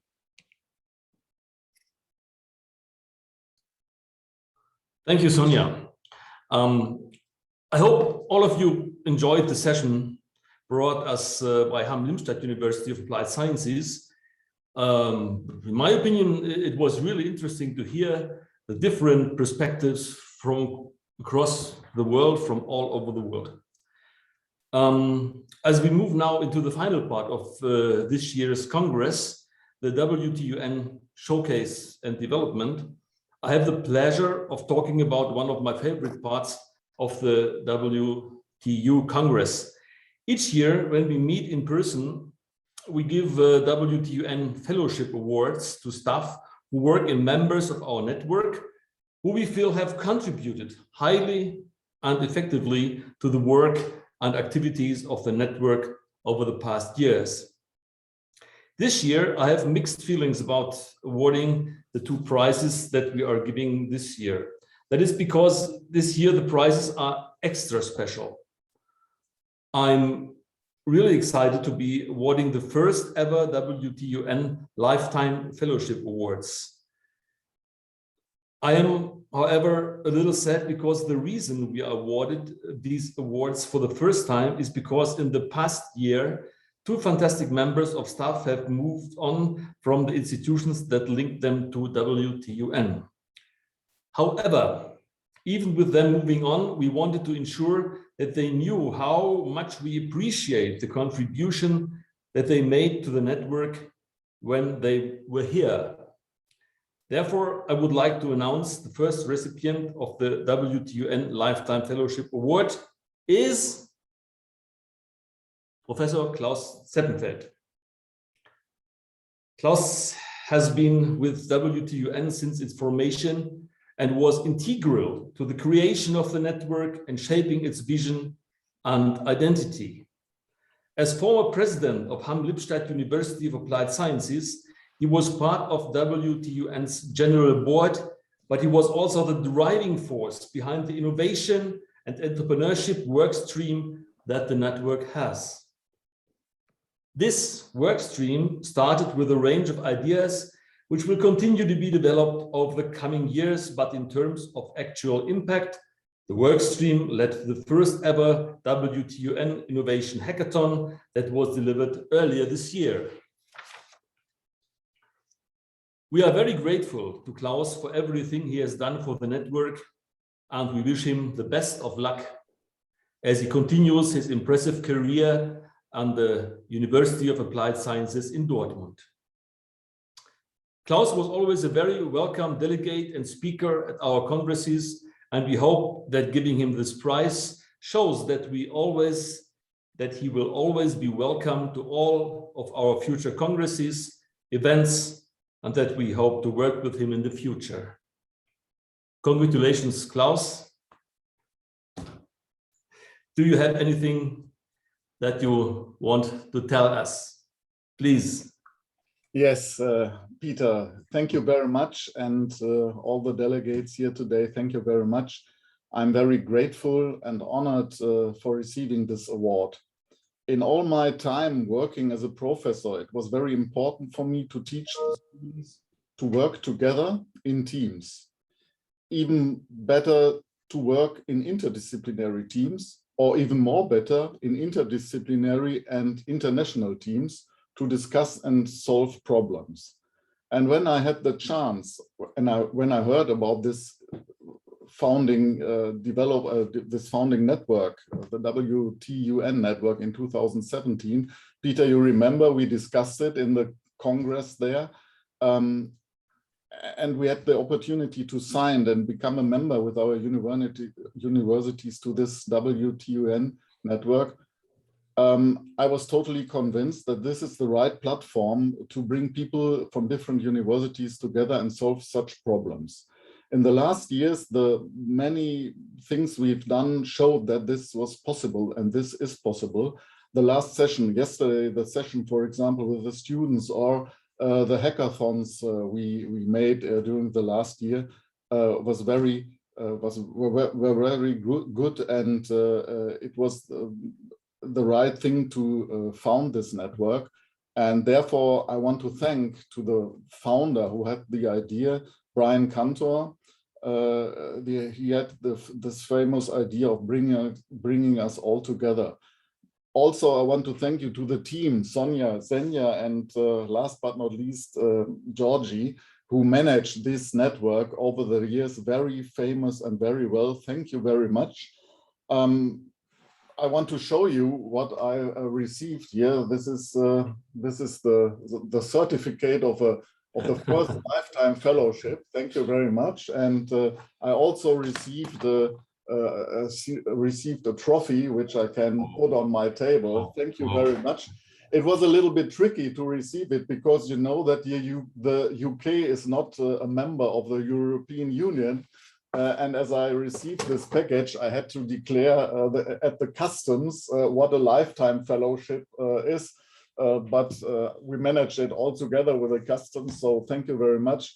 And maybe this could be a reason for the UK to come back to the European Union. So lifetime fellowship awards can be sent better then. Okay, thank you very much. I hope to see you all next year healthy and full of new ideas of working together with so many projects in Malaysia. Thank you very much. And yeah, thank you. Yeah, congratulations, Klaus, again. I think we could have thought even about fellowship forever. For example, I'm a member, a fellow of the Academy of Useful Sciences in Erfurt. In our society, membership is forever. That leads to an ever-growing number of participants and the members of this academy. And so even, for example, Goethe and Schiller and all these people are still members. Yeah, they died long before, but they are still members.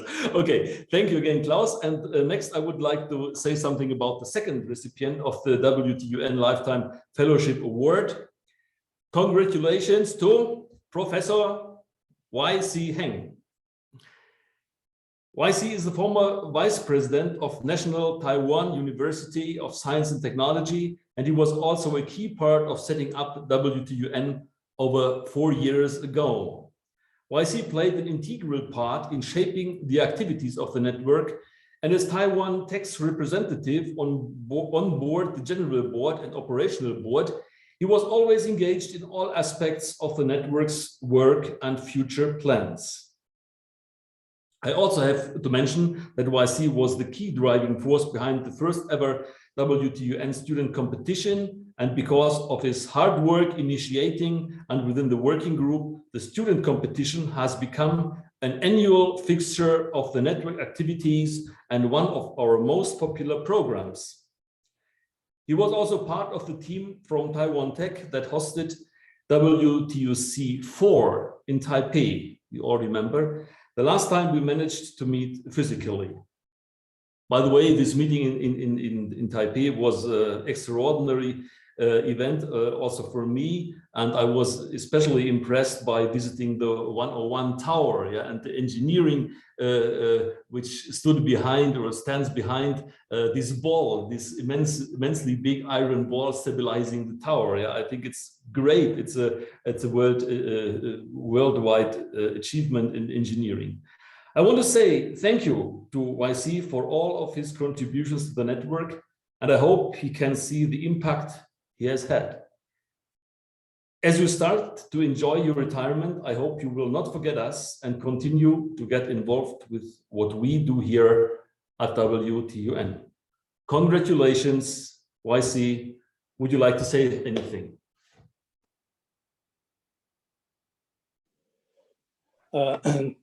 Thank you very much, Peter, and all my good colleagues at this virtual Congress. When I filled the registration online this time, I put on, retired. But now attended the Congress for the last few days.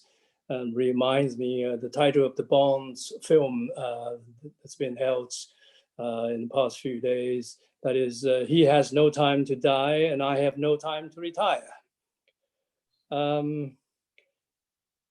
When I look back, I had that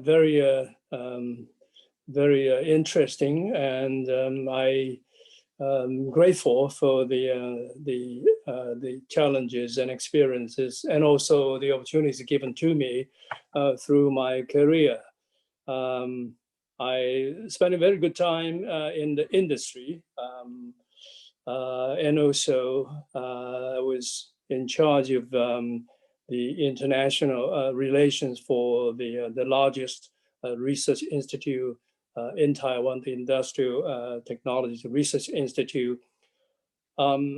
So when I finished my careers in industry and the research institute, and I thought perhaps it's a very good time to join the academic life, that is be part of the university, to play a role that can combine what we call the triple helix model of innovation. And I must say that I'm very grateful that I had a very good more than 10 years time with the university in this context. I recall, I think it was 5 years ago, in 2016. This is before the WTUN was formally formatted and announced, and that is the 2016 Congress. And I remembered just before I went to Bradford, UK, I had a chat with my university presidents because we briefly talked about what it could be, and if we are to join, what are the criteria? I must say that when I first arrived at the Bradford University, this is a wonderful, wonderful venue that university provided to receive the attendees. This is in September 2016.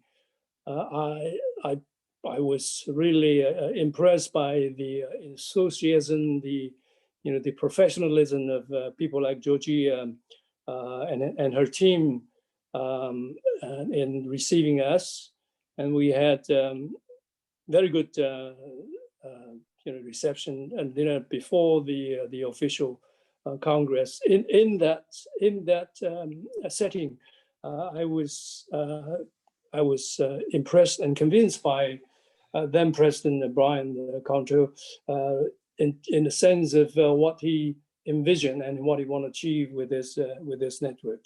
So when I went back to Taiwan Tech, and I reported back to my president and advised him that it will be good for NTUSD to be a member of the network.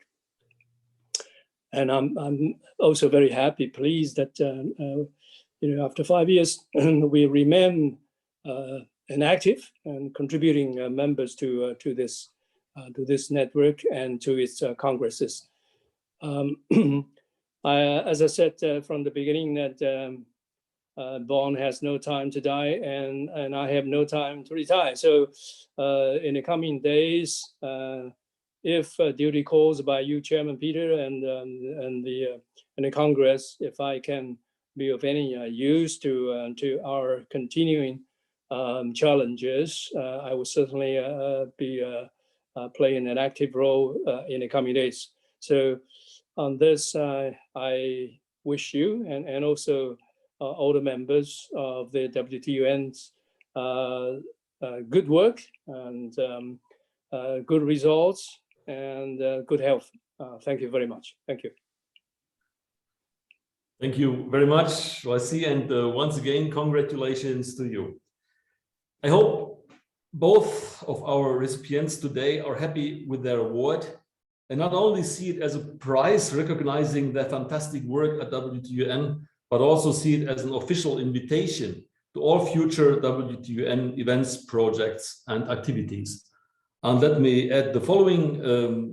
For me, it was a great honor to meet both of you, because I feel that you are really open-minded and open-hearted people, really global people in the best sense. Thank you very much, and I hope to meet you very often in future. Thank you. Yeah, now I can pass on to Zhinia to introduce the next element of our session. Please, Zhinia. Thank you, Peter. That's great to hear of these great fellowship awards being awarded to our fantastic former members. It's great to see you both again too.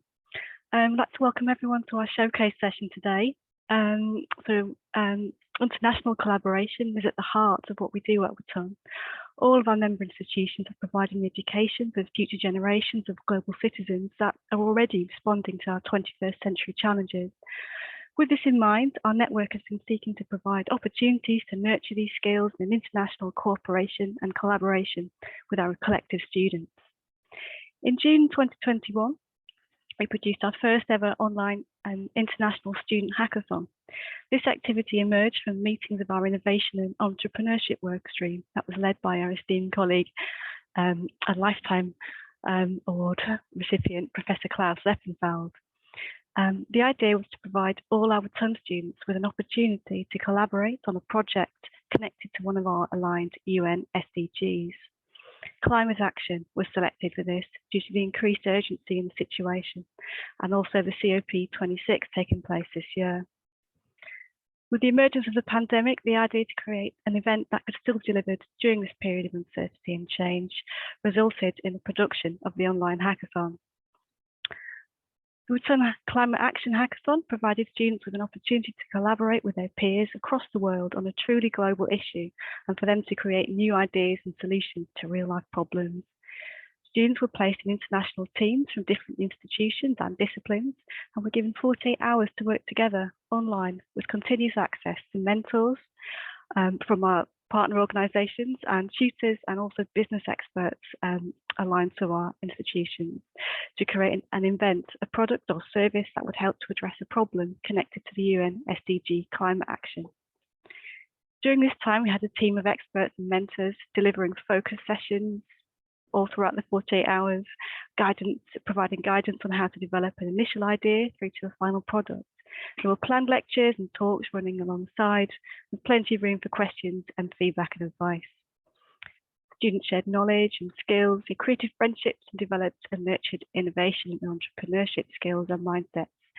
And we hope that will help them to solve some of the global challenges that we all face. The hacks, products and services were developed by 12 brilliant and dedicated teams addressing climate action, food waste, air quality, carbon capture, methane reduction, marine pollution, and the circular economy. I will now introduce Pajitha Tiruvipat from Coventry University, who is part of the winning team Envy Mates, and she will present their idea to you. Pajitha? Hi. Hi. Hi everyone, thank you for giving me this opportunity.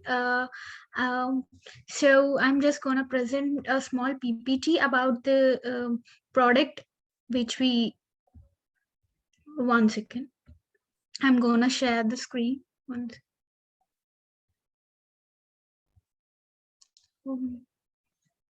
Sorry.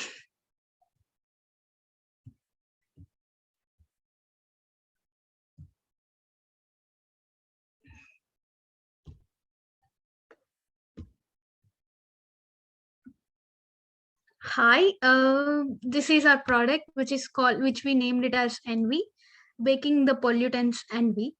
So the tagline of our project, the product. This product came into existence because we thought of we just normally think carbon dioxide is a main reason for the pollutant, but the main culprit here is nitrous oxide, which is released by many vehicles, and we use, everybody has their own vehicle, and the release of nitrous oxide increases a lot. So it has a stronger impact on global warming compared to the carbon dioxide or a methane. So it also is one of the reasons for origin of acid rains and thinning of the ozone layer. So we just thought, why can't we focus on that and create a filter that reduces the release of nitrous oxide, or really convert this nitrous oxide into a safer gas and release it into the atmosphere. So this is what the solution we found out. So this is a very simple chemical equation which we do it. So that is denitrification process, where we convert the nitrous oxide into the nitrogen and water. So we so there are many bioprocess technologies, example bioscrubbers. So we have used that technology and we have created this product. This efficiency is approximately to 75 to 99%. And the opportunity we get by using this solution is like to cool the environment. So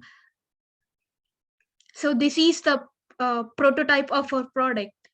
So I would like to show you a small video of 3D video of this product.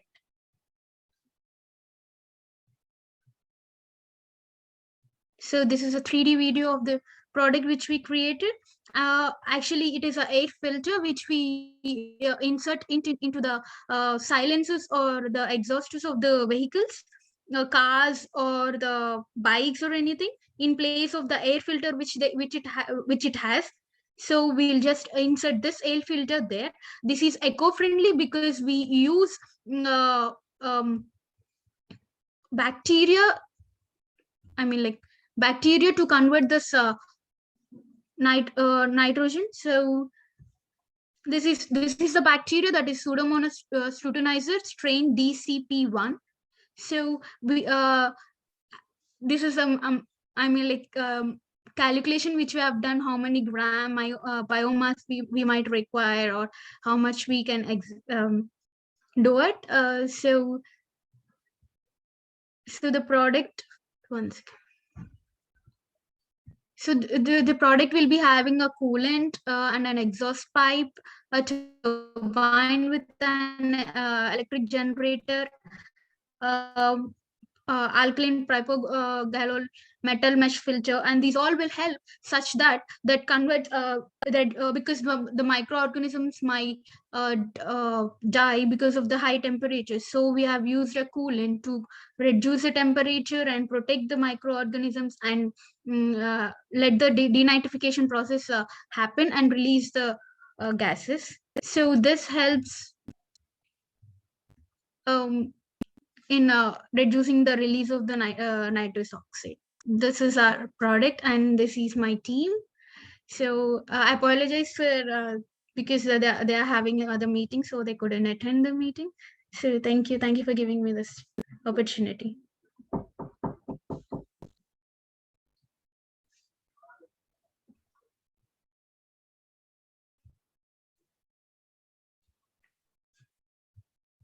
Thank you, Pajitha. What a fantastic collaborative project you did there.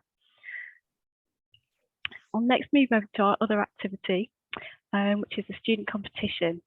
So we'll hear from top three of our winning teams from our 2021 student competition. As you may remember, student competition was launched in 2020. And in this, our second round, we managed to engage with a lot of fantastic students from across our member universities. The title of the competition was, "What does digital creativity mean to you?"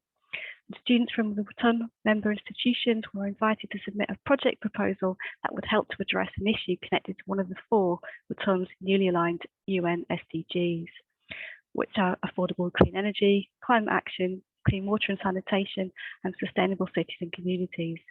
The proposals were required to contain an element of public engagement, have a societal impact, and use digital creativity. The student competition will be back for 2022, so we hope to have even wider, even more participants next year. But today, let's hear from our top 3 prize winners for 2021 and their fantastic projects. I will now pass you over to Ms. Mariam Akram from Team Ahlia and their Ecosmart bin. Thank you.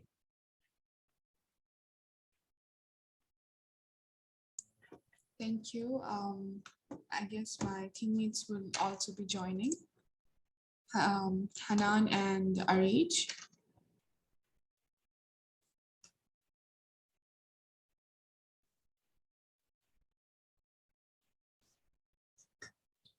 Just give us a few minutes. We will be sharing our slides.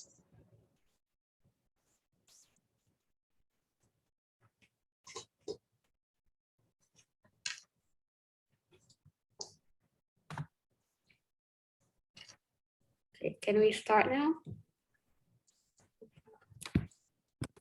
Yes. Yes, please start. Thank you. Okay.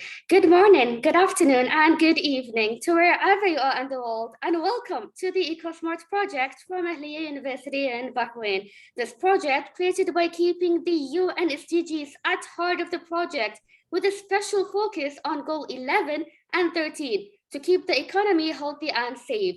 The COVID-19 pandemic has resulted in the extensive use of single-use of plastic, with most of it being disposed of in the landfill, thereby polluting the environment.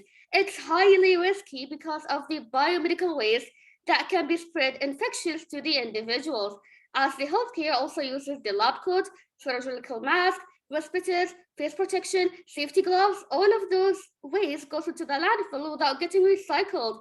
As we can see here, tons and tons of waste goes through the away. And here we can see small amount of waste is getting recycled, and the majority goes for the discarded. We take the initiative and propose a design and turn this idea into reality.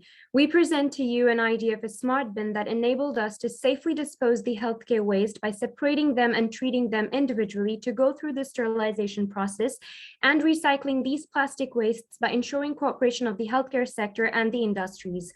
We introduce to you the Ecosmart, an idea that helps us achieve a better alternative of disposing the waste and enabling us to take a step further to a green and healthier environment. The Ecosmart is powered by solar energy that is sustainable and green and is AL-enabled, which helps in the segregation of plastic into recyclable and non-recyclable waste. It also has a GPS installed in it so that the user gets to find the closest Ecosmart bin near them. The frontal AL interface is used to segregate recyclable and non-recyclable plastic waste. It is equipped with 2 separate hatches for the input and output, with a solar panel on top to power our smart bin. The display is the operating unit of the bin for the workers, and at a given time, it helps the users identify which stage of the recycling the plastic is currently going through, and it alerts the users when the output is ready to be obtained. The healthcare workers will be educated and will be provided with a seminar regarding the plastic that can be disposed in the bin to move further with the recycling process. If the plastic is not compatible to be recycled by the bin, it is then disposed and it will be moved to a separate compartment and it will not be recycled. If the plastic is compatible, it will initiate the process and begin recycling the plastic that is fed into the bin. The plastic, which was segregated by AL, is then shredded into granules. It is then sanitized or disinfected using vaporized hydrogen peroxide steam, which is followed by compressing the sterilized granules into pellets and further to plastic blocks, all within Ecosmart bin. The plastic blocks, which are the output produced by Ecosmart, will then be used to create a wide array of products such as packaging materials, construction materials, refurbished items, etc. Ecosmart does all these procedures simultaneously to produce the output perfectly and not cause any malfunctions to the internal machine. The revenue model that is designed for Ecosmart is effective and responsible. As a major part of the corporate social responsibility, the hospitals and industries can be encouraged to use Ecosmart. Hospitals can be urged to fund for the disposal of waste via Ecosmart. This would not only ensure safe disposal of medical waste as well as promote recycling. To launch phase 2, the project will rely largely on crowdfunding. The project can be extended to office spaces, residential complexes, educational institutions, industries, in addition to indoor and outdoor areas. The project will focus on creating a user-friendly smartphone app that will be useful in various ways, such as to measure the carbon footprint level, navigate the users to a smart bin nearest to them, as well as including a reward system. Therefore, Ecosmart will help in providing a way to safely dispose medical plastic waste, which would otherwise be accumulated in the environment and would lead to further contamination. Ecosmart will help us create a clean and sustainable circle economy. I would like to express my tremendous gratitude to Professor Abdullah Yusuf Al-Hawaj, founding president and chairman of Board of Trustees, Professor Mansoor Ahmed Al-Ali, President, and Dr. Lati Shibu of Ahlia University. The Ahlia team appreciate your efforts in making Ecosmart reach worldwide. Thank you.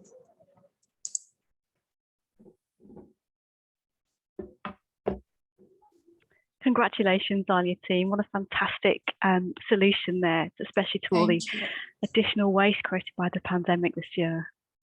Wonderful. Okay, so next up we have Team Firefall.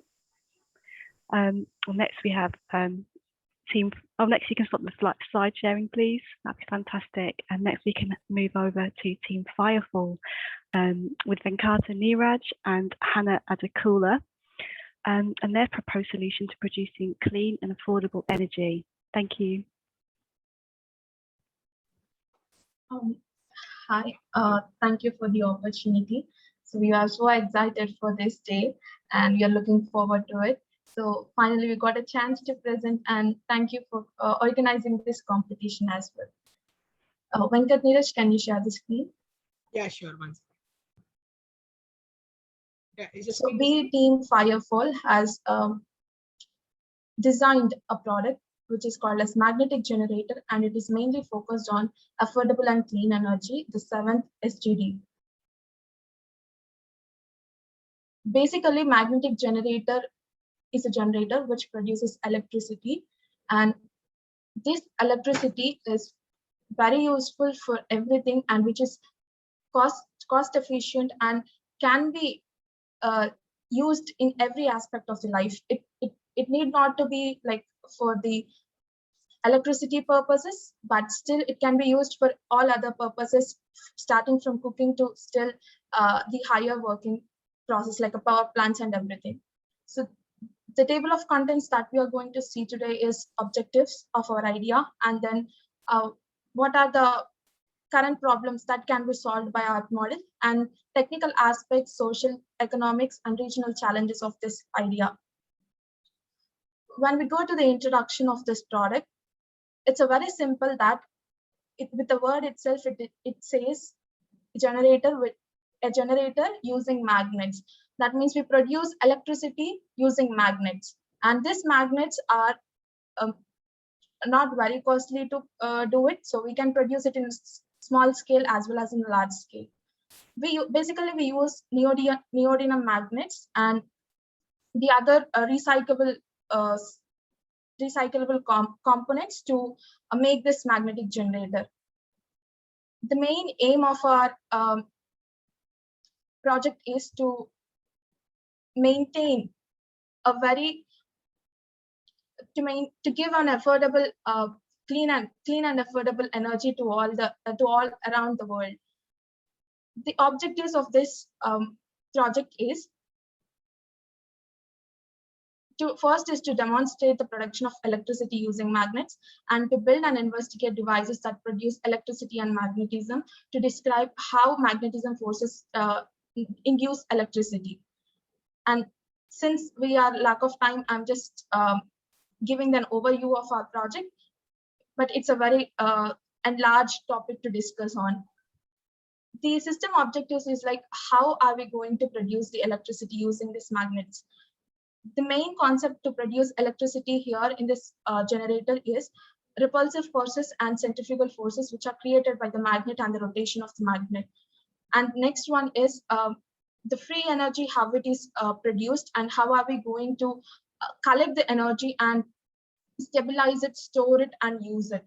And also to understand the static magnetism and how to generate the electricity from that particular generated electricity due to magnetic repulsive forces. And so how our model is solving the current problems. Since due to the pandemic, and not only due to the pandemic, before pandemic also we have a lot of problems regarding the electricity. Many areas in all over the world have like they cannot access to the electricity. This is because of their financial issues, or maybe because of the area or region they are being in, or because of the country's development. In spite of all those things, but still electricity is very essential for our day-to-day lives. Without electricity, we cannot do anything. So for that, we considered like 4 problems, that is global warming, which is a main problem which we are having right now. So we considered that, and we designed this model in such a way that it will not release any pollutants into the air which will affect the Earth's atmosphere to cause global warming. And cost is a main issue here in this world. So we also designed in such a way that it is very cost efficient. It will not cost more because the magnetic generator depends on the purpose we are using. If it is for small purposes like for the electricity to provide for homes, then it will be in that size itself. If it is a generator which needs to produce for whole university, it will be in that size. So it's cost efficient. And vehicles, yes, this is more important one. Everyone is having at least one vehicle in their houses, and each vehicle will use fossil fuels which release carbon monoxide, and which is very harmful to the atmosphere. And for that, this generator can be placed in those vehicles, or else we can make a power stations for these vehicles where they can recharge themselves without any pollution in the air. Then profitability of power, it is high profitable because the power which we are generating is high and we are going to take the power in such a way that which is required for us for our purpose. It's not like if the power is generated in large amounts, we are not going to take the whole large amount and use it for our purpose and just waste the other power. It's not like that. We will store it and we will use it according to our requirement. And when we come to the technical aspects and social, economic, and regional challenges, the main challenge I found in India is, I personally found in India is, many of the places here doesn't have access to the electricity because of the regions that are in, and it's yet to develop. So many places doesn't have electricity, and due to the lack of electricity, the places are not getting developed, and the students there are facing a lot of problems for their studies. And if at all we implement this product in those regions, students can able to innovate themselves by seeing our product, and also it is helpful for the cooking, to provide induction stoves to each and every house, and then we can provide an electricity for each and every school in that particular place, and for each and every organization in that particular place without any interruption in their studies or in their workplace. And also in farming, we need electricity for the irrigation and for pest controlling and everything. And for all those things, we need electricity. And this can help, because we believe that when we go from each and every single problem of day-to-day life, we can develop it more and much better product. And the mission and vision of the project is to produce green and affordable energy. And yes, that is mainly to focus on focusing on remote and hilly regions. Next, the equipment needed are electric motor, lubricants, neodymium magnets, and non-magnetic shaft. And if you see all this material which are needed for the magnetic generator, the main or the core part of the magnetic generator is neodymium magnets, which it need not necessary to be a new one which is manufactured right away, but it can be a recycled one, because we can create magnetic field with the recycled neodymium magnets as well. And electric motors we can also use recycled ones, because they also we just need to collect the electricity from the repulsive forces. Lubricants and non-magnetic shaft is a common thing day-to-day life uses. So these are the equipment needed, and these equipments can be produced, and can be produced in a large scale amount or in a small scale amount, depending on the requirement of the generator. And the other thing is, these if our product gets into the action, and if this product gets an opportunity to have a big usage in the world, then these equipments can be manufactured in a particular place where we can provide the employment to the people who are unemployed. Basically, if you see lot of areas in the world, few are uneducated and few are educated. So for an uneducated as well, for the educated as well, we can provide the employment. It is not only dealing with the 7th goal of sustainable development, but it is also indirectly dealing with other goals of sustainable development, like industry, innovation, and sustainable cities, responsible for the responsible consumption and climate change as well. So the stages of power generation is, the first stage is we are going to have the arrangements of the connections of the generator, and then the second stage is we are going to the shaft, we are going to rotate the shaft manually, and then the forces are generated to produce the electricity, and then we are going to stabilize the generated electricity in the stabilization unit, that is a stage 3, and the stage 4 is the supplying the generated power. If we see the task analysis of our product, it is like 5% of the time or the effort is consumed consumed by the stabilizing unit to stabilize the electricity which is produced, and 10% of power losses will be there, but 5% is unutilized power, and the 80% is utilized power, which is like high efficient and which can be used for all purposes. Then the usage of magnetic generator is we just made a graphical representation how this generator can be used in the day-to-day life. So in e-vehicles, it can be used around 20%, because just now e-vehicles are budding up, so it takes time to change the world. But still, by this generator, we can make a change in the automobile industry as well. And then for the factories and other application, agricultures, it is used a lot for other applications, in the sense we can use it for our home inventors or universities or any office places, etc. And electronic devices, which are very important for our day-to-day life. I'll give an example.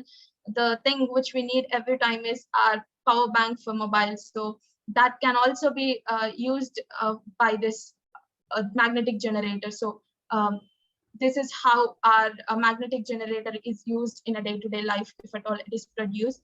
And thanks to our team and for our mentor, Dr. G. Dinesh Kumar, he guided us a lot for this project. And thank you so much, sir. And Venkat Neeraj, our team leader, who came up with this innovative idea. And we put all efforts, myself, Hannah, Nitish, and Panvi Patel, we all together worked on it. And today we are here with this magnetic generator.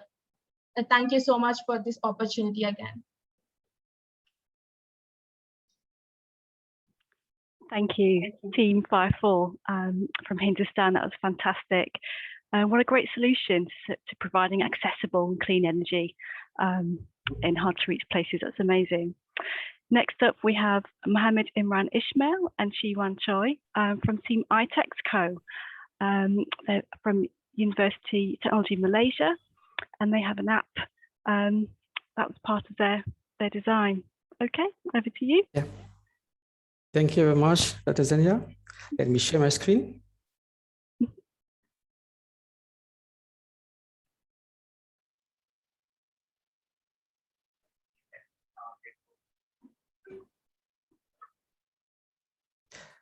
Greeting to everyone. I am Mohammed Imran and my colleague Yong-Chie, Amirul and Iqbal from University Technology Malaysia. And today we are going to share about our proposal idea for integrated collection of textile waste apps iTexco. The textile manufacturing industry is one of the most polluting sectors in the world. The textile production, process, and disposal have important environmental consequences. It is estimated that the fashion industry is responsible for about 10% of the global carbon emissions. So, how to solve the problem? A circular economy is an alternative to a traditional economy in which we keep resources in a loop as much as time possible, try to maintain their value, while in use and repurposed for the generation of the new product at the end of the utilization. Based on this principle, we can reduce the consumption of the new material, reduce the production and distribution, and increase the reuse and recycle activity to reduce the residual waste. Introducing iTechCo. These apps aim to treat a virtuous whole life cycle textile and fabric waste from production, consumption, treatment to recycling and reuse.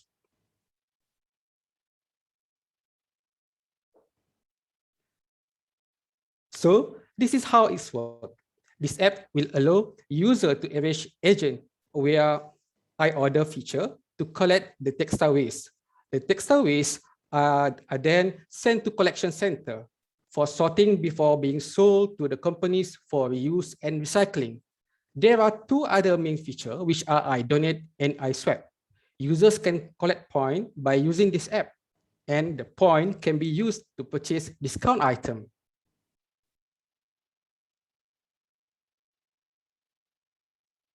Over to my friend.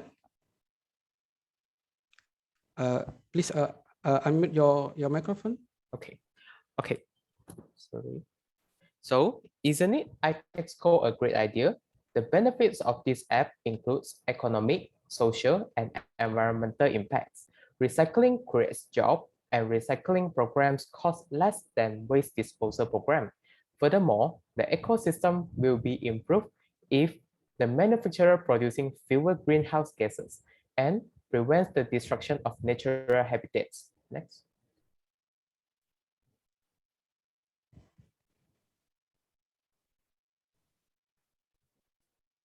With an integrated collection approach, we aim to revolutionize and improve the recycling industry supply chain system by adopting the circular economy concept and minimizing the unnecessary fabric wastage, create jobs, and provide a cleaner environment in line with the goals 6, 11, and 13 of SDG.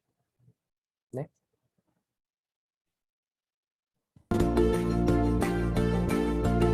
iTechCo able to reduce the waste and pollution at its stages and enlarge the green financing. iTechCo is the first mobile apps for fabric and textile waste collection in Malaysia and aim to reuse, recycle, and regain the value of fabric. And the main features are location detection and provide reward system,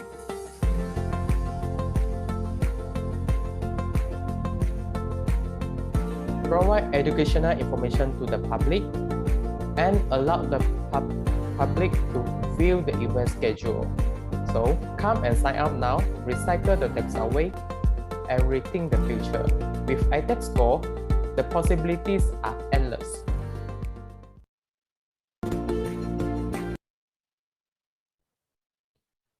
So reuse yesterday, recycle today, and regain tomorrow. For more information about the iTechCo product, please scan the QR code as shown. Thank you. Thank you very much. That's all from us. Over to you, Dr. Zenia. Oh, thank you. Thank you, Team iTechCo. What a great solution to the rising problem we have of post-consumer textile waste. The best thing about this showcase session is getting to meet all these students who win these fantastic competitions. It's great that you want to collaborate together and work on our objectives and come together and produce these things. It's fantastic. So congratulations to all our teams, and it's really lovely to meet you all. All these projects go to show just how fantastically engaged our WTUN students are with the global challenges that we currently face and that we will continue to face in the future.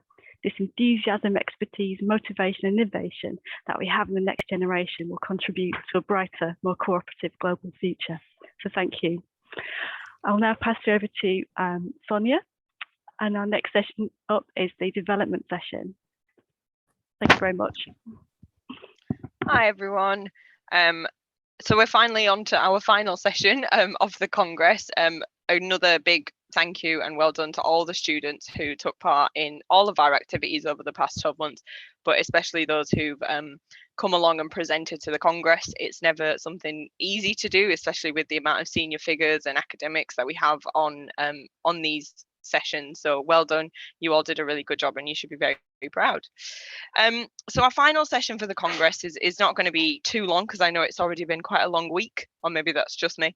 And what we like to do towards the end of every Congress, whether we're sort of in person or virtual as we have been for the past couple of years, is to just open the floor to anyone who's come along as a delegate. Maybe you're a previous speaker, maybe you've just been watching in the background, maybe you've asked some questions, but we just like to see what people thought of the Congress, but also if anybody has any ideas, any projects that they'd like to showcase, now is kind of your time.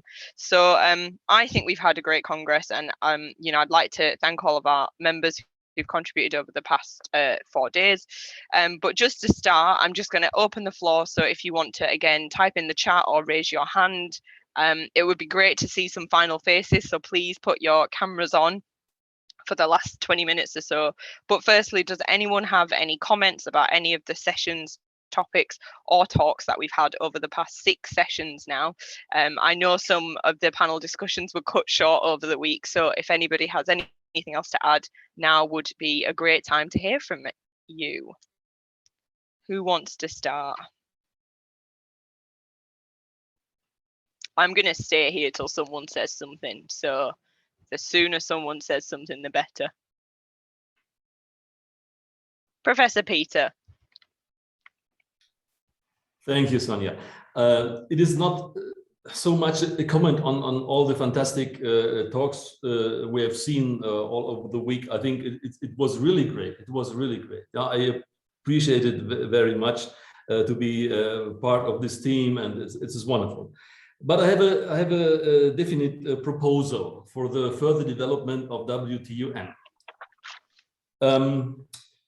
I propose to once a year nominate a more or less famous scientist, a scientist which has maybe the highest impact in this year on one of the development goals we have. And this nomination should be done, let's say, under all our members, and it should be in form of an award. We should give this person an award from WTUN. This person could be also outside WTUN, of course. Yeah, should be maybe best outside of WTUN. He would get an award, and he is scheduled to give a plenary talk, a big plenary talk on the next WTUC. And all the expenses he has, traveling, lodging, and so on, would be covered by WTUN.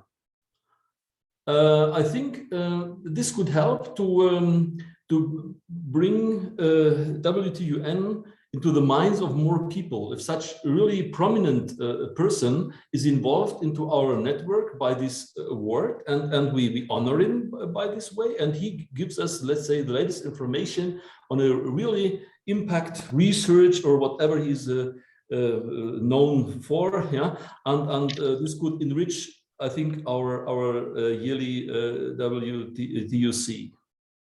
This is my proposal. Thank you, Peter. We've made a note of it. That's a great idea. I think it's something that we should definitely look at. Renata, I can see your hands up. Thanks for joining us. Yes, thank you. Thank you, Sonia.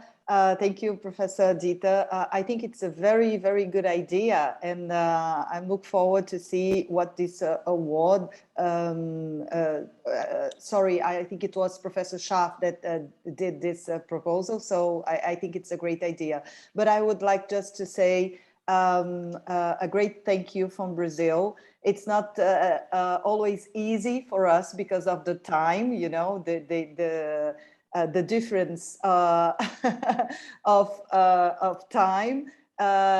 Sometimes it was quite early for us here in Brazil, and when I could not join the sessions live, I saw them after, and it was really interesting. So it has been a very good week with you, and seeing all the good proposals and all the good work that has been done within the WTUN network. So thank you very much for all your work and contribution. And I think it's really relevant to be part of, I think I can speak for my own university and other colleagues. It's very important to be part of a network that think, proactively as WTUN. It's not just a network who are working for their own development, but all members are looking towards a better condition of life, a better way to be in this planet, to contribute to our society, to bring science close to real people and to real life. And I think this is a huge difference, not only to our work, but to our community, locally or globally. So I think WTUN is doing really a great job, and it's an honor for us here in Brazil to be part of it. So thank you very much, and I look forward to see you all, to meet you all in person next year in Malaysia. So thank you very much. Thank you so much, Renata. We do really, really appreciate you and colleagues from Brazil, Anderson and everybody else who have got up nice and early to join us this week, but also throughout the year when we have operational board meetings very early in the morning and things like that. So thank you very much for joining us. And it's really great to hear that our members feel like we are hitting those vision and mission points which were set out right at the beginning. So thank you very much for that. Fantastic. We've got a hand up from Professor Muneer. Yeah, thank you very much. Thank you very much. I really would like to, on behalf of Ahlia University, would like to thank you very much of your efforts, which are very highly appreciated. Thank you, the team. This is the first thing. The second thing that I think you are on that, that path. I would really focus, or I would rather want to see something focused on technological sustainability, because the WTUN is about that. So maybe in the next Congress, you might want to focus on this technological sustainability. This is one thing. The other point is about SDGs. The chair today from German gave us, the good and bad side of the performance with regard to the, SDGs in certain countries, and he gave us, Germany. So it would be good also to identify one or two common SDG which are below the standard across the board, and focus on them and give solutions, which will really improve. Thank you very much. Brilliant. Thank you, Professor Muneer. We're always glad that people start thinking about the Congress nice and early. So the fact that you've already proposed a theme for next year is fantastic. And yeah, we completely agree that the SDG session was definitely about getting those conversations going and seeing what was the same and what was different across the different countries our members are in. So it's definitely something that we'll continue to build on through the SDG workshops, which we're hoping to have in the next couple of months, but also through other work as well. I think Professor Dieter's got something to add there. Dieter? Yes, I would.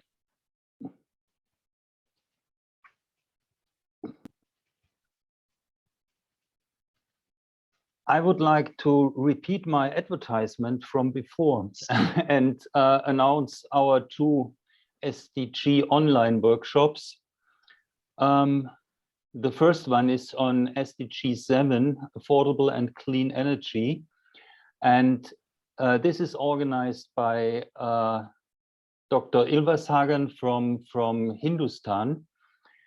And the dates are not fixed yet, but we are still looking for presentations and for speakers for this online workshop. And the same is true for the second workshop on SDG 13. And the title of this workshop is how novel materials can disrupt climate change. And this is organized by Shibaura Technology in Japan. And here also, please contact Dr. Miriala for if you are interested to give a presentation on this workshop. And if all the speakers are together for the workshop, we will fix the date for this workshop. And as Sonia said, we will start it within the next months. Brilliant. Thank you, Professor. Or anyone who is interested can also get in contact with Zhenya or myself at WTUN, and we'll get you in contact with the right people. Brilliant. Any other comments, questions, just general things anyone wants to say?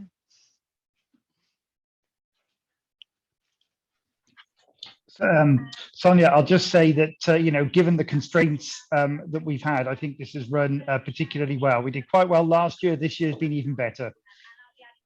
Thanks so much, Mike. We really appreciate that. Thank you. One of the things that I wanted to mention actually was some of the potential collaborations that have already come out of this week. I know some of you might have already been in these sessions, but on Monday's session about energy system transformations for a carbon neutral future, Dr. Indrajit from Hindustan University highlighted an expression of working with our colleagues over in Upper Austria and also at TU Ilmenau. So look out for whatever comes out of that.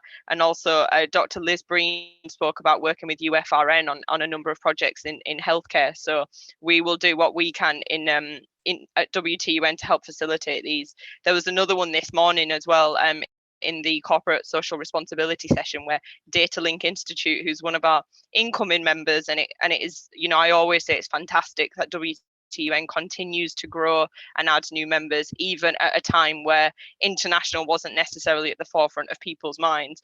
But yes, Datalink Institute were keen on collaborating sort of cross-country in the area of CSR. So again, look out for things like that. In the areas of collaboration, is there any other sort of projects or anything that have sprung to mind that maybe people want to give us a 60-second rundown on in front of this international audience? No pressure, we just wanted to let you know, and you know, you might not get this opportunity very often. So if there's any hands up, just wanted to check before moving on. I don't think so. But you know, if anybody ever does have any ideas and think, you know what I would really benefit from this in this area is having an international partner, then please do come to WTUN. We have over 20 universities who are waiting to work with you. So make sure you utilize that opportunity. That's sort of it from me. I'm happy to open the floor one more time if anyone's got any final comments before handing over to Professor Peter to give the closing address. Is there anything else anyone wants to say? Speak now or wait another year, I suppose. There's a hand up from Arij, who I believe is one of our students. Yes, okay, first of all, I want to thank the coordinators of all WTUN, WTUC, and Hackathon for the collaboration of all the universities to get them in. And one thing I just want to add is I think it would be better if because it was really fun to meet other people from different countries, and I was thinking of what if we make it like longer, like the hackathon was 2 days, and then what if it was like 3 or 4 days, because it was really fun to meet people from different countries, different universities. And second thing is, what if there is a team that has an idea and then they want to make it into a reality? So it would be even better if the idea was in real life and if it can be possible. Brilliant. Well, I'm not staying awake for more than 2 days because I struggled enough the first time round, but we will take on your feedback and hopefully some of our great members across the network will volunteer to help extend the hackathon for even longer next year. But yes, you're completely right. The whole point of our innovation and entrepreneurship workstream is not just to come up with great ideas and say well done and stop there. It is about the next steps. We are still a young network, so we are working out the best ways to do that. But allowing our students to take those ideas forward, whether it's startups, whether it's research, whether it's mentoring from experts from across the network, is very much on the horizon for us. It's on our agenda. So keep participating in the activities, and hopefully you'll be able to make the most of those opportunities as well. Any other final comments from anybody before I hand over to Professor Peter? Thanks, Professor Liu. Dr. Litty. Hello, can you hear me, Sonia? Yes, we can. All right. Thank you so much to WTUN General Board, Operational Board, Sonia, Senior, everyone. It was a fantastic opportunity. You guys have given opportunity for our faculty members and the students to showcase their talents and really to collaborate with other universities. And it was a very good opportunity. I really appreciate the support given to Ahlia University. Thanks a lot. Brilliant. Thank you very much. And thank you to everybody from Ahlia University who took part, all the staff and the students and everyone who worked behind the scenes. And obviously to all of our members who hosted a session this year or provided speakers. So thanks very much for that. Any other final comments? You're very welcome. I'm just seeing there. Just another note before I do pass on to Professor Peter then, that remember that all the sessions this year, like last year, have been recorded. So if you want to watch back any of them or share them around your institution, maybe those of you who spoke wish to share them as well, they will be available on the WTUN website. Probably not next week because me and Zhenya will be asleep, but probably the week after that. But we will also send out links to those to everybody who registers alongside a feedback survey. So we'd really appreciate if you all took the time to fill that in as well. That's everything from me. I'm now going to hand over to Professor Peter Scharf, the chair of the World Technology Universities Network, to provide this year's closing address. Thanks very much, everyone. Thank you, Sonia, and especially for being accessible 7 days a week and 24 hours a day in preparation of the Congress. I think this is a real big task to be available all the time, and thank you very much for this. And thank you to everyone who contributed to our development session today. It always gets me excited to think what the network will be getting up to next. Well, there we have it. Another Congress finished. This was our 6th Congress, in fact. What a week it has been. I hope everyone attending today and who has come along to the sessions this week have found a part of the network that they can relate to and work with. I hope everyone has enjoyed the sessions and found them as interesting as I have. At the start of the week, I told you that we have almost 250 registrations to attend WTUC 2021. And now I'm really happy to say that as the week has progressed, the word has got out and we had over 300 registrations going into the sessions this morning. It is always fantastic to see the word of the network spreading even further. It has been great to hear both from our members this week, but also non-member universities, and a special mention to the World Health Organization, who were part of yesterday's climate change session. We always welcome external speakers and points and view at the Congress, and I believe this continues to enrich the conversations that we have.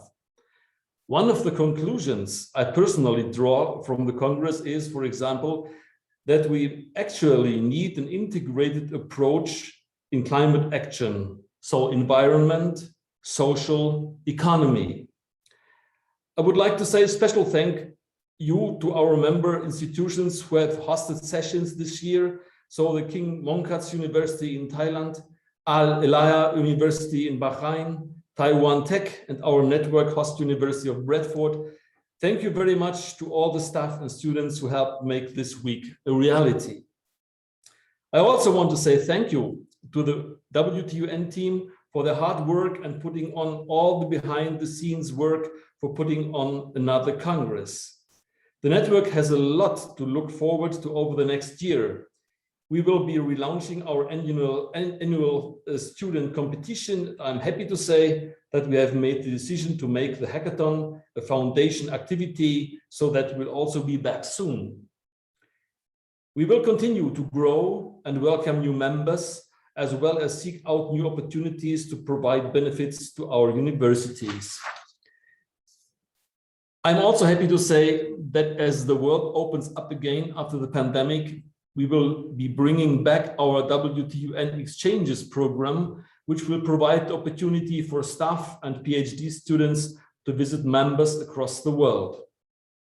And I'm also very proud to say today that over the next 12 months, we will be launching our very first WTUN scholarship. This scholarship is to honor the founding chair of WTUN and will be known as the Brian Cantor Scholarship Prize. We wanted to honor all the work that Brian put into the network, as we would not be here without him. And this annual prize will be awarded to a postgraduate student who is conducting research in areas that align with our vision and mission. Please keep an eye out for this over the coming months. Finally, with all my heart, I'm hoping that we will be reunited next year in Malaysia for the 7th Annual Congress. As much fun as we have had this year, and with all the fantastic work the network has achieved over the pandemic, I really think it is time for us to be together again. Therefore, I would like to say thank you to all organizers, contributors, and attendees who have been with us over the past 4 days. We hope you stay in touch and continue to work with the network and use the opportunities available to you. And I really hope to see you all next year. Thank you so much, and goodbye to everyone. Stay healthy, and let's meet in Malaysia. Thank you. Thanks, everyone. Thank Take you. care. Goodbye. Bye-bye. Review per month. Bye all. Thank you. It's about Thanks. 70 Bye. at the moment. Yeah, thanks, Anya. 17 new